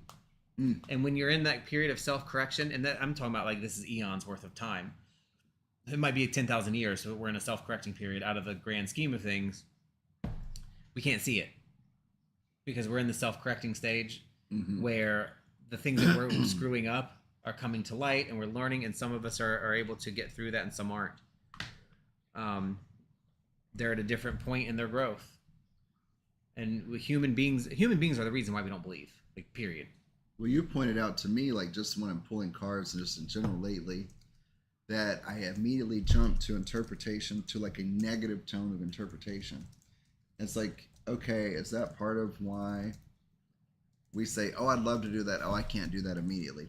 I want to get a motorhome. Oh, I can't do that. That's way too expensive. Instead of, today is January 1st, 2027. I'm driving home my new motorhome. Like, we immediately think of something we'd love to do, and we think we can do it, and then immediately, like, oh, that's too much money. Like, that little negativity that comes kind of the same thing in the mundane world. It's weird. Yeah. But what we think, and that's, again, with the Kabbalion, that is the world is mental. That's all. That's what that is. Now. I can understand that. The world is mental. Highly recommend Gaia. We are members of Gaia as well. They have a lot of really good conversations about the Akashic record, and gives you lots of information. So this basically talks about Akashic record being a universal memory of existence, energetic, non-physical space where every event, thought, action, emotion is recorded. The archive not only preserves the history of each individual's life and its interpersonal connections, but also captures universal dynamics, providing a comprehensive perspective on the soul's journey and its evolution through time. These records are seen as a part of the universal consciousness, linking all beings and all levels of existence and connecting the past, present, and potential future lives. It's accessible through specific meditation techniques and spiritual practices. The Akashic records can be consulted for spiritual guidance, healing, and understanding of behavioral patterns, karmic relationships, and life purposes. So one of the things that I like to kind of share, and I've shared this before, is when I do like tarot or energy work or Reiki, I picture a spider's web, because that's the best example for me. And the spider web is like connected all over to everyone and everything. And I just pluck the spider web that's connected to me, and then I pluck the web at the center, which is the connection. Could be part of the Akashic record. I don't know. That's something I'll have to think about. And then I keep plucking it, and then it goes. It decides where it's going to meet the person that I'm reading for or that I'm doing Reiki with. So, for example, if you ask, healing for my mom, then when I'm doing it, I'm literally saying, okay, I'm connecting to this person's mother. Her name is whatever that I know. And then I ping, and I'm now connected to that person. And I can learn things about them. And that, to me, that connection is kind of through the universal source, but it can be representative of the Akashic record too. That's where, you go in and you pull the book out of Jennifer, and that's your connection to them. That's another way you can potentially see that. I'm sorry, my dear, my foot has fallen completely asleep. What is that? They're thinking about doing again at Cups? The regression. Oh, that was wonderful. Like a past life? Mm-hmm. Where I found out I was a carnival worker. Yeah. I love that. Makes I was sense. just saying, like those, I have a lot of memories that are lost, but I still remember that day, where we were, every single thing about it, every single thing that came up in my memory, every single smell, scent, feeling, thought was all there. So that's something that I really want to do again. I would love, not on the same topic, but for Anna to do another sound. She did one recently. Not necessarily there, but it was on the thing. Oh my God, when she did it at the UU grounds. Yeah, I want to do it there again. That was like super powerful. Very, get chills. That was good. So, there's another resource I wanted to share with you guys, helenawoods.com. This is a newer resource for me, but she does have some neat stuff in here. There's not really a whole lot, but she talks about the Akashic records too, with the roots of Akasha meaning ether or sky or atmosphere. Thought, though, when you think about that, when we call to the ether in our 5 points that we call the center, the spirit, the atmosphere, how much more does that develop your understanding of what the ether is? Right? Thinking of it as adding in that new sky, all-encompassing atmosphere. I think because it's very good because it's something we can picture. Or for me, it's something I can actually picture the sky and think about how the earth looks. Yeah, usually when I go to center, I picture myself stepping to the other side of the ethereal plane, the astral plane, literally. And it's just, the ethereal plane looks smoky to me, but pretty. It's dark, not like black, but it's pretty, but it's just kind of smoky and ethereal. And I'm just now adding the idea of atmosphere into it because I read this resource earlier. I'm thinking, atmosphere. If you really think of the whole atmosphere, not just scientifically, but just the atmosphere of everything, that is inclusive of everything. Right? If we're not, instead of just saying, our house is an atmosphere. It includes everything in it, of it, around it, the energy of it, and all that stuff. So it's just kind of a neat concept to include. But they're like an energetic log, like a Google search for your soul. And in it are records of everything that has ever existed or taken place, human lifetimes, but also the record of all universal events, thoughts, words, emotions, and intent to have ever occurred in the past, present, and future, in all entities, all life forms. People who do a lot of work in the Akashic record also report knowing aliens exist, and that's how we have fantasized about aliens looking like Greys. That's because there's a memory of them. Mm-hmm. Right? There's thoughts of aliens looking exactly like us, but with a little bit of different physiology. That's because we've dreamt it up because it exists, because it's real, because we've found this in the Akashic record. When you read your records or the records of someone else, you're connecting with the soul of the person. It is sacred and it is deeply personal, private, and spans all lifetimes. Anyone and everyone has access, and they are very simple for opening. I completely agree with that. So if you want to go through this process, I highly recommend it. It is very similar to what Linda Howell writes in her book. Grounding, an opening prayer. I don't care if it's out loud. Oh, look, I didn't even notice that. It referenced Linda Howell's Pathway Prayer. I really want to do this when the time is right. That's my book, y'all. Is this better to do better? That's the book. Oh, it is. I didn't know that was there. That is freaking hilarious. Oh my God. That is too funny. To do it a different certain moon phase are not really. That is such a synchronicity. I would that think is really cool. I would think probably waning or new moon would be best. Because it's a drawing in energy. It's a pulling in. Maybe, I don't know. Like I say though, I don't think we should ever not do magic because it's not the right time. I just don't believe that. I think you should do it whatever. But aligning it does seem to help me with my process. But guys, I'm not kidding. Wow, that is had synchronicity. no idea that this was linked to her stuff. When I said I did read this earlier, but I just skimmed through it real fast. And obviously, I mean, I've had the book. I read it years ago. That's freaking crazy.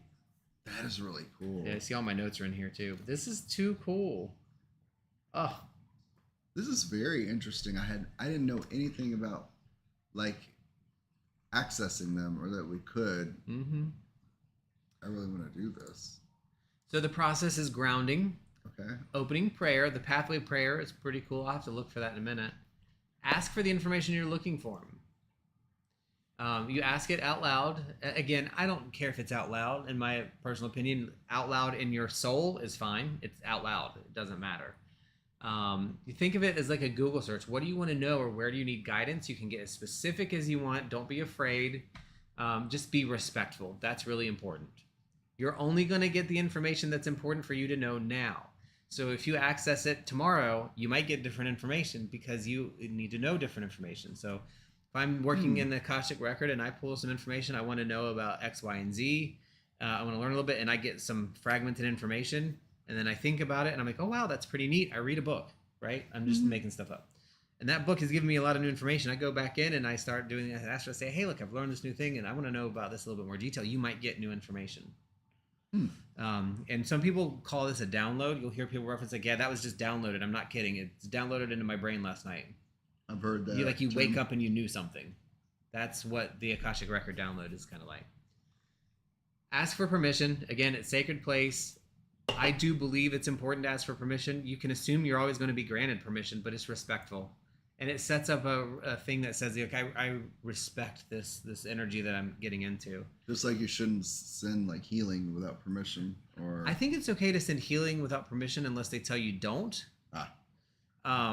In general, but doing like Reiki specifically, that's different. Like our mending guild, I think is general is fine, but like if it's Reiki specific stuff, I think you have to ask. Like actual distance Reiki or something. Yeah. Because like if somebody posts in the thing, hey, can you say a thing for my mom? She's having a surgery. I don't think we need permission from mom to do that. Right. Okay. I would like it. I think it's better, but I think that's okay to do because somebody did request it. But if somebody wants me to do Reiki, I need that person's permission. I'm not going to do that without permission. Yeah. Close the record. You don't want to leave it open. What they say happens is your connections will be overwhelming in the next few days if you don't close it. So if you start experiencing like, oh my God, things are crazy. I have too much. I'm frazzled. My brain's out. Like, why is all this happening? You might have left it open. Same thing with portals. You might have left them open. Always close them. And then write down your messages as soon as you receive it because like dreams, they do tend to disappear really fast. So very interesting. The other thing that I thought was very cool is there's no thinking. So this is important too because like I said earlier, I just go to the book and pull it. You don't think about it. You don't like have to process it. It just comes. It's almost like automatic writing, but automatic knowing. It just like, okay. You're knowing without knowing. I will say, like for me, and I don't know, Joy, if it was the same for you or if anybody else's experience, but for me, I didn't get the information while I was there. I requested it and I didn't find anything. I close it and then somehow I get the information. I don't know why. But when I open the book and stuff, I'm like, yep, this is it. And it's almost like I'm checking it out. And then I have to close out before I understand what was given. So it was different for me. It's not like I've done this 1,000 times. I'd say maybe 3 or 4 times I've done it. But it always came after I closed down. So that was just for me. That becomes part of your record now. So the record is yours. You can go back to it and do it. And it's just like anything else. You develop it over time. And letting go of trust is the biggest hurdle. It's the same with, and that might be part of my problem with Reiki, is I have trust issues with people. I sometimes don't trust that I'm good enough to do something, or I'm strong enough, or I know enough. and it prevents me from getting what I need. So you have to trust. And so that's what she's saying here. And I love this phrase, develop your trust muscle. This is letting go of the things that you're afraid of that hold you back. Like, if you want to dance, dance. If you want to sing, sing. If you want to access, access. If you want to know. Being afraid of it keeps you and holds you back from actually accessing what you need. There is nothing, and I've heard this 1,000 times, nothing negative that you can experience in the Akashic record, so you shouldn't be afraid of that. Same thing with like astral and stuff. Shouldn't be afraid of it. Shouldn't be anything. I do think astral travel can be a little scary sometimes and cause fear. Yeah. But and I think it can be used negatively. I think some souls are negative. Like some have some negative connotations they have to work through. But anyway, I want to go through that exercise. Here it is right here again. Dr. Linda Hell, the book known as the Handbook of the Non-Physical Vibrational Library. So cool. I really love it. And then she has 12 guided meditations. Okay. Oh, I'm not buying anything. So that was the meat and taters. Are they doing Coffee with Satan today? I was just saying they were usually mindful of their time. Yeah. We're going to have to switch to tarot like now and go relatively fast because we want to do some reads. So if you want a tarot read, please just pop your name in the chat. We'll pop you on there. But also, if you have any comments right now about the Akashic record, it's a good time to please share them. Have you worked with the Akashic or accessed? Have you ever done it? Yeah. What do you the thoughts? Akashic record. Yeah. Tina, bless these cards, please. And I'm actually using the Akashic Oracle deck today. Come on, Tina. Oh, sweet. And I'm using the Earth and Bone Oracle. Tina was going to bless them, but I guess she Dragon and Joy, we got you coming right on up. And with your permission, after we do the reads, I'm going to pull one sweet-ass affirmation card for the week for everybody. Okay. Are you cool with that? I think that's a good idea. So we can show our... So you're showing your deck. All and then right. when you're done, I'll show... I don't know if they can even see it. No, I'm not showing it yet. I just stuck it there. Let's go back to our little transition-y. Show our decks. Our decks. So this is the Akashic Truth Oracle deck. St. Paling is the group. Just a really cool deck. First time using it. This is the back. Weird that it has writing on it. I don't mind it as much because I don't use reversals in Oracle at all, ever. But the cards are just really pretty. And what I like about them, as I paged through them earlier, just to kind of go through them, is that the Akashic Record deck, it's almost like absolute directness. So nothing is in a fugue. It's so freaking clear. So I'm really excited about that. And do we need to light an incense or anything? Yeah. I mean, charcoal for the incense. All right, and let me show you the Earth and Bone Oracle box. These are I love these cards because they are. It's like when you play a video game and it says to adjust the image so that you can barely see it. This is what these cards look like to me. I love it. I like that.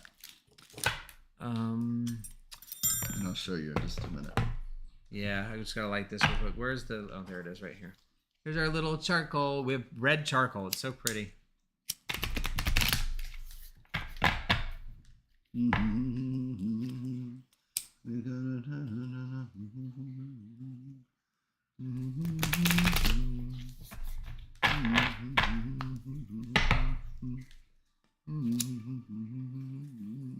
All right. Our charcoal going. It's gonna take it a quick second. Yeah, we have to be done by 12, so that we don't interrupt. Coffee with Satan. Coffee with Satan. Are you still turning your arms out? That's so funny. All right, let me show you. It can go over there now that it's lit. Oh, this is the Earth and Bone Oracle. Oh, I just love this Oracle deck. And the cards I'll show you are just like the box, where it's kind of like it shows through very subtly, like.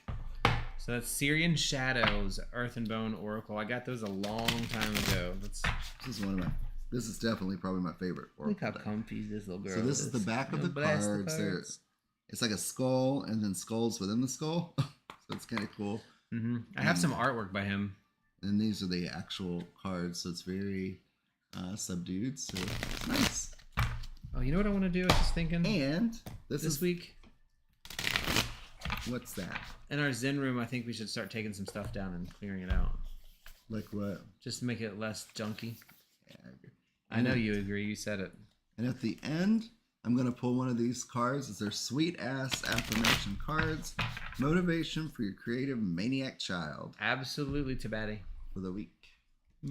Anybody else would like a card? Just let us know. We do a general read unless you specifically say otherwise. So we got Dragon, Joy, and Tabati. This is another one of my highlights. I'm so glad. Oh my God, really? We started back up. You keep practicing, you'll get better. This is why I just shuffle the way I do. Well, then just shuffle the way you do then. Did they fall? I gotta break these cards in. Did they fall?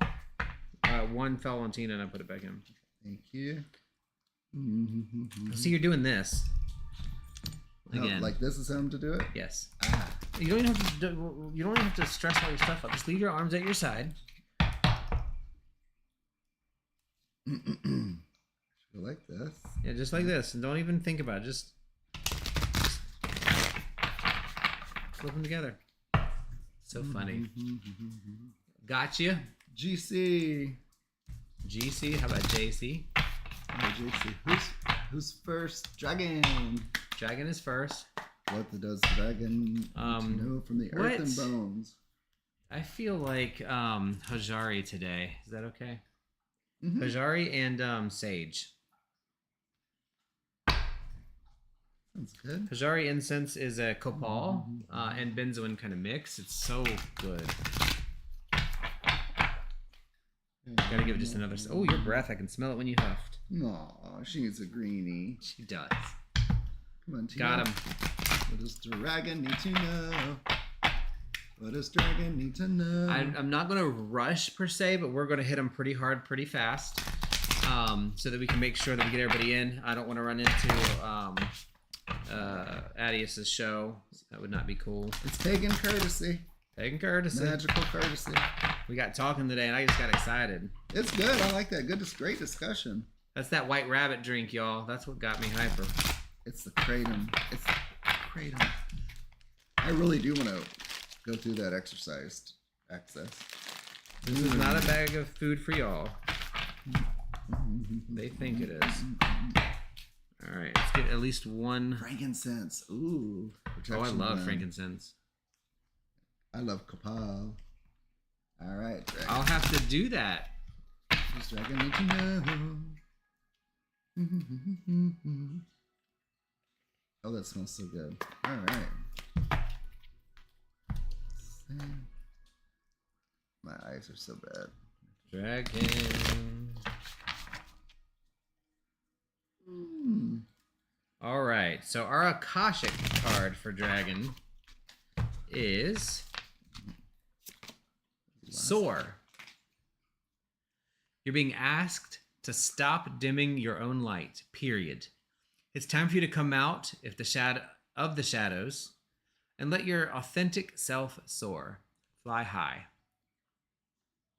So in the Akashic record, one of the goals or things that it does is allow us to have the information and the things that we need to be the best version of our soul self, and use the what has been learned by our souls in previous lives and what it's going to learn in new future lives to really graduate and do what we do. So Soar is all about that. Go full on. And if I remember correctly, Dragon, the last couple of reads have been you're doing too much. You're kind of really overexerting yourself, and then the last one, it was you had started kind of combining and cooling it down a little bit and making a better balance. Now this is saying take that as your perfection and go forth with it. From the Syrian Shadow Earth and Moon Oracle cards, Dragon, I pulled Meadow. To me, this is telling me, like, it's a wow. Take in and be in awe of accomplishments. You are literally walking through a meadow, looking at the flowers, looking at the progress, looking at the success, looking at things that you have, gratitude. it's just a moment to kind of be present and be in awe of what you have and what you have done. Goes right along with Soar. I love that. Can you see this? It's a skeleton, and he's surrounded by flowers, like you would see in a meadow, of course. It's very beautiful. Be in awe of yourself and your life and your blessings and things that you've done and accomplished. Nice little reminder. Those are really pretty cards. I love those. I do too. There we are now. Oh, Joy. Joy is up next. Thank you, Joy, for the turquoise. We showed them earlier.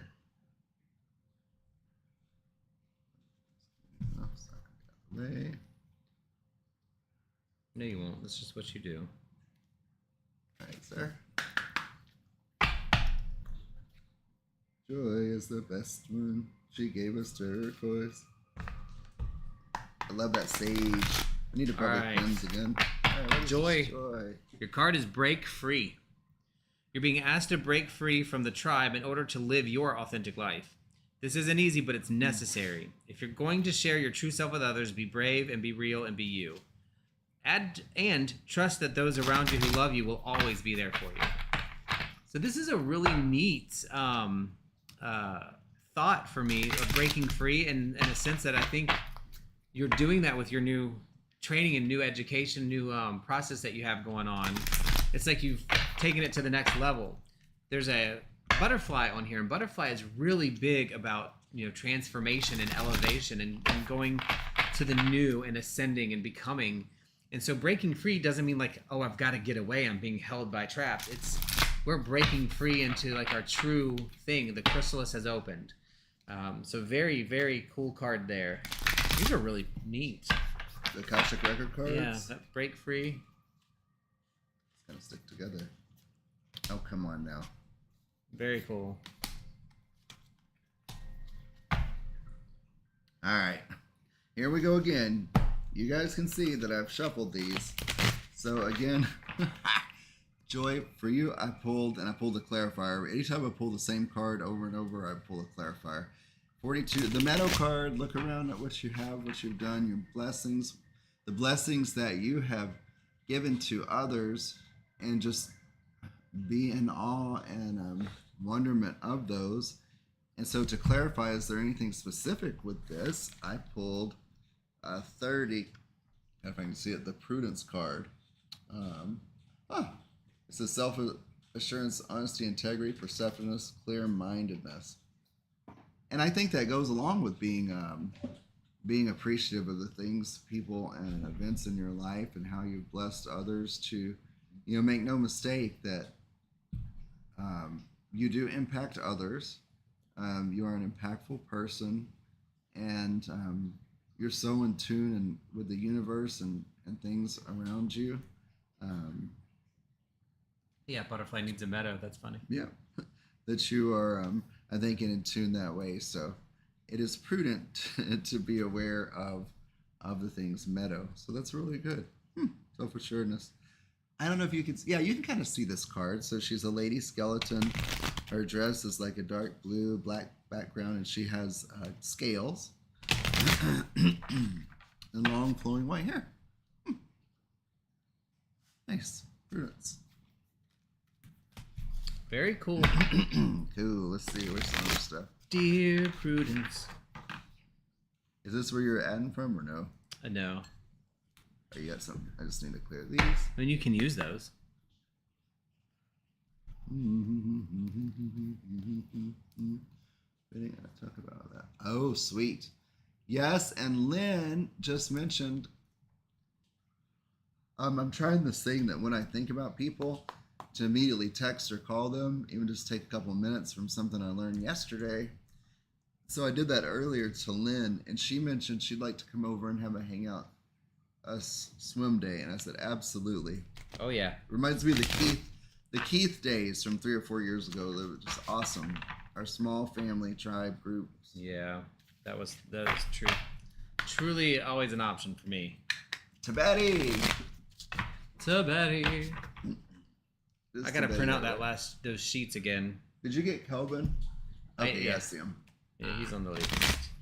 Done. Yay! This is to Betty. What do we need to know? Good help. Tina, I'm sorry, my legs asleep, honey. I know, I fell asleep too. All right, to Betty. Let's see what we got for you, my dear. Authenticity. Ooh. That was the last card I pulled. That's cool. Not for Tibeti. Be your divine self at all times. You weren't designed to fit in. Break away from expectations and fully express yourself in your own unique way, and you'll be a magnet for success. This is the peacock. One of the things that's really cool spiritually about peacocks is that, yes, they're flashy and they show it, but they're designed to be beautiful because that's how they make connections visually. So when you're being authentic, you're making connections and things are coming to you. It's almost like you're manifesting everything. One thing that just came in my mind, so I'm going to share it, that's kind of related to this. One of my favorite people to listen to on podcasts is Mel Robbins. We've been listening to her lately with Rook. She has an entire podcast about belonging and fitting in. She's like, it is never, ever a priority to fit in. We all want to fit in, but that's not important. We don't want to fit in, right? We want to belong. Belonging is the opposite of fitting in. Belonging means you're accepted as you are. Fitting in means you had to change to fit in. You had to be fitted in. So you want to be around people and do things that are belonging versus fitting in. So in this particular card, authenticity is you don't change yourself to fit in. You be your authentic self, and belonging follows. Very pretty. But yeah, that's a big. She's if you like psychology talk and social talk, like she's I think she's a psychiatrist or psychologist. I'm not 100% sure, but her name's Mel Robbins. She is phenomenal all the way. Highly recommend. All right, and from the Earth and Bone Oracle, I pulled Warrior, and this is all about your inner strength, your focus. A presence, and a presence, I would think I'm getting it's your presence in your world and surroundings, both mundane and spiritually. It's about knowing a peace. I think this week, be assured and confident and just at peace this week with your inner strength and your presence in the world and what you're doing and your path. It's pretty. Can you see him? Oh yeah, you can see him. Yeah. It's a lion. I might get out my that box we have. You know what I'm talking about? And see if we can clip this camera to it somehow. Oh. The picture box. It's for photos. Oh yeah. And that put the cards in there. Yeah, That's and just cool. maybe sit it here when we do tarot. Does that say Grandma C? I'm just kidding. Shut up. JC. Hey Grandma C. Grandma C. This is JC. Hey, I'm a ho, I'm a hey, I'm a ho, hey, I'm a hey, I'm a hey, I'm a ho. I don't know what this is, but we're gonna burn it. We should take care of her. That's a true witch, isn't it? Yes. I don't know what it is, but we gonna burn it. Oh, I'd like to play Wiccan Chants or something next time we do this. We can't. Oh, we can't? They're copywritten. Can we sing them? Oh, it's pine. We can sing them, yes, absolutely. The earth, the air, the water, the fire, return, return, return, return. The earth, the air, the water, the fire, return, return, return, return. We can sing them. All right. Ooh, this is some good stuff. Is this actually we got this from a tree, or is this you ordered the resin? This is the actual stuff from, what's that place called? I don't want this in your face. The Grove. Oh, nice. No wonder it's some powerful shit. Look at that. Yeah. Well, you're about to get another dog. Ma, we can't have this in your face, honey. I'm going to have to put you down. I'm going to have to put you down, sweetie. Lord have mercy, that dog. She was going to go. It's not that I don't want you, but I don't want that incense in your face, Mama. Okay? I will tell you while baby. Well, no, I'm not going to say that right now. At the end, if I remember it, I'll share it about Ma Petite because it would ruin the energy at the moment. So, ho yama jayana, ho yana jayana. What'd you call her, a hoe? I'm just kidding. Shut up. I'm mad that they can't see how powerful this pine is billowing the smoke.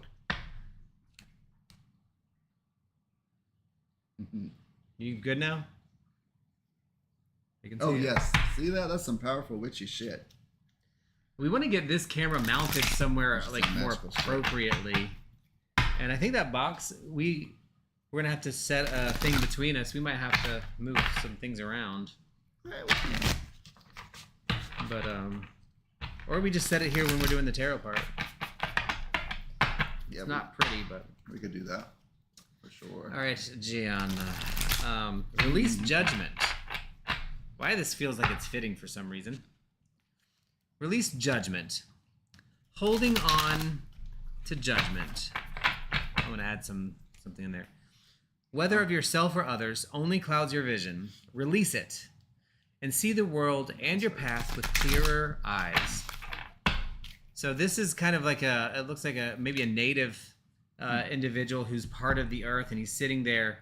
You know, it looks like he's probably sitting cross-legged and meditating in this kind of environment that says, so I can move a little closer. See, that's easier to see. And it's saying release judgment, and we don't know if it's of yourself or of others, but when you have judgment, especially of yourself, it prevents you from doing the next great thing, like what you're supposed to be doing. It causes you to be afraid to take the next step or doing the next process, or judging others sometimes can be a little bit draining on your soul. So making sure that we're doing things not from a judgmental perspective, and releasing it. And this is an always going thing to me. Like, it's not a one-time thing. I have to do it all the time because as much as I don't want to be judgmental, I am. And I judge situations and people pretty harshly sometimes, and I have to remind myself to let go of that judgment and be a better steward. All right. And I pulled Stoicism, and it's just this little being here. I can't see what it is.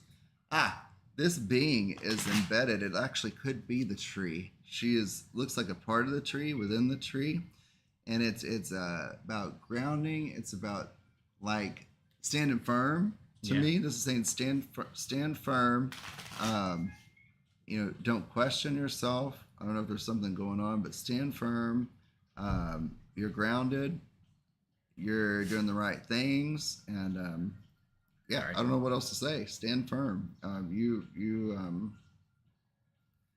What you think and do is right, and right now for some reason it's giving me like a kind of like what other people think or say doesn't matter, not meaning that to not care, but like you're grounded and rooted in what you're doing. Don't question it, whatever that means. I don't know. I like that. I like that she's part of the tree, so hopefully that Stoicism can awfully be seen as negative, like as a specific thing, but truly for me it's not negative. It's realism. It's realistic. It's direct. I really like that tree, that image on that card. That looks like a good tattoo. It does. JC2 is next. JC2. Who that is at the door? Who that is at the door? All right. Let's just fan it a little welcome.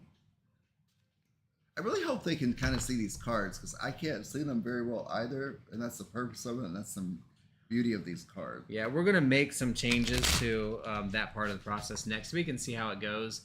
Let's see if we can get it working a little bit better. All right, JC2. JC2. Justin. I forgot about that over there. Don't try to ducks me out. All right, Justin. Fresh start. You're being given the opportunity to begin again. Allow yourself to embrace this new life and open up fully to this gift that has been given. With the lotus, the flower, I don't know if that's lotus, I think it is, the folded hands and the way that she's looking, I'm thinking this is on a spiritual level. The fresh start is fully coming into the belief system and learning it and growing it and pushing forward with that process. Maybe taking a new, not love, what's the word I'm looking for? Taking a new invigoration or passion, into what you're already doing and just taking it further and really going all the way into it exactly as you want it to, not just, dabbling, I guess would be the thing, is, actually fully engaged in a process. So take advantage of it. Go deeper into what you're learning and experiencing, and probably, maybe manifest and actively working through some of the things that you have been learning recently or getting into related to your spiritual self. Huh. Interesting what this says. The owl. Oh, I love owls. I pulled the owl. Okay. And this is all about, the owl, of course, can be seen as wise. We have some burrowing owls that we've been seeing when we go on a walk with, walking our dog Fiji. And they just seem so like they're knowing, they're quiet, and they're peaceful, and they're strong, but they don't boast about what they know or do. And he's telling me, this is about kind of like the theme today, like seeing the things that you want or working for already, as a reality. And also, it tells me don't tell people, or be careful of who you tell about things you're working on, because intentionally or unintentionally, sometimes energy is thrown or put into things that not necessarily will prevent the goal, but you just don't want any negative or contradicting energy in your stuff. So if there's something you want, a goal, see it as already, being attained, and then just be mindful of who you tell what to. I don't know if that makes sense. I don't know if you're working on something specific, or maybe it's just to think about, but that is the owl. Can't see. All right. Then we have Kelvin. Oh, it smells so strong. All right. Sorry about that. Kelvin, you are up.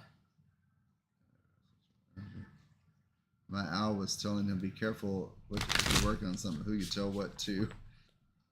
And just see it as a positive. I'm already done. All right. All right, we connect to Lord Kelvin. All right, brother. Let's see what's going on here, what the cards are saying.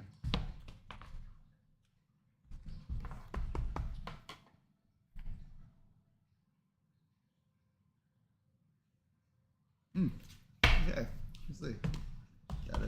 All right. You're welcome.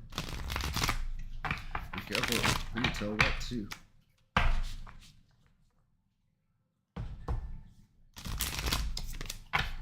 Shame. All right, Kelvin. This is a different card. I have. What's really cool is you can kind of feel the emotion in it. This is what appears to be a gentleman just kind of peering off in an emotion that I could say just kind of feels like burdened. And it says, you've carried this burden for too long. It's time to release any guilt that you've placed on yourself and start a new chapter in your life. Set a new goal and begin taking action towards happiness. So when this comes up, and I know people hear shame, they're like, oh, that's really rough and gonna be difficult, but it's really guilt. Like, shame is the emotion we feel when we have guilt. And this tends to say, or to me is saying, that there are things that are holding you back related to a guilt feeling that you have. Maybe you feel responsible for something, or maybe there's something around you that you're like, this is my fault, or this shouldn't be that way, or all of those things. Let them go, because those things do nothing but hold you down. I think guilt and shame is a valuable emotion. And I think it's important to feel it, and then it's important to let it go and move on. When it lingers and hangs out for a long time, it causes problems. So if you are feeling guilt or have, something that's holding yourself back, that's bothering you, you've got to find a way to let it go and move on. How interesting. So I'm going to read from the book on this one, because it was, I got what I thought, but it's crossed. So the keywords for this one are choices, stuck, searching for purpose, daydreaming, and indecision. Thank you. Shed the past and sever the ties to any obligation of fulfilling others' expectations. Choose your spiritual path and follow a daily practice for clear answers. Stay out of harm's way by displaying courage, strength, calmness, and confidence. And here we go. Trust what feels good and follow your path. What comes easy is right, and what seems like a struggle, release it. I like that. A lot of discussion and energies today about releasing. About releasing and about being mindful of others and being confident in yourself. That theme came a lot through for me. Knowing, trusting in yourself. You're on the right path. Absolutely. Like that's been very interesting. I will not remember that I cleansed these. Anyway, next time. So I hope those make sense. Is there anybody that we missed? We were getting close. Oh, I got to pull my other one. Yeah, we're going to do that too, but I want to make sure there's nothing else that we missed. Yep. And I want this Theosophical Org. I'm gonna share this directly in Discord, in the Pagan Circle Gathering, because this has been a pretty cool website in the past. But I am going to upload our actual links too, so you'll see that show note links, a resources page here shortly. These? I don't know. But yeah, so Rook is going to pull sweet ass affirmation. These I cannot shuffle. I tried that way. Some are just too big. A sweet ass affirmation card for the week. I like this deck and I haven't pulled any in a while, and I want to start doing this on a weekly basis. So a sweet ass affirmation of the week to remember for this week is going to be. Couple more times, guys. I get the right card. All right. Our sweet ass affirmation for this week is going to be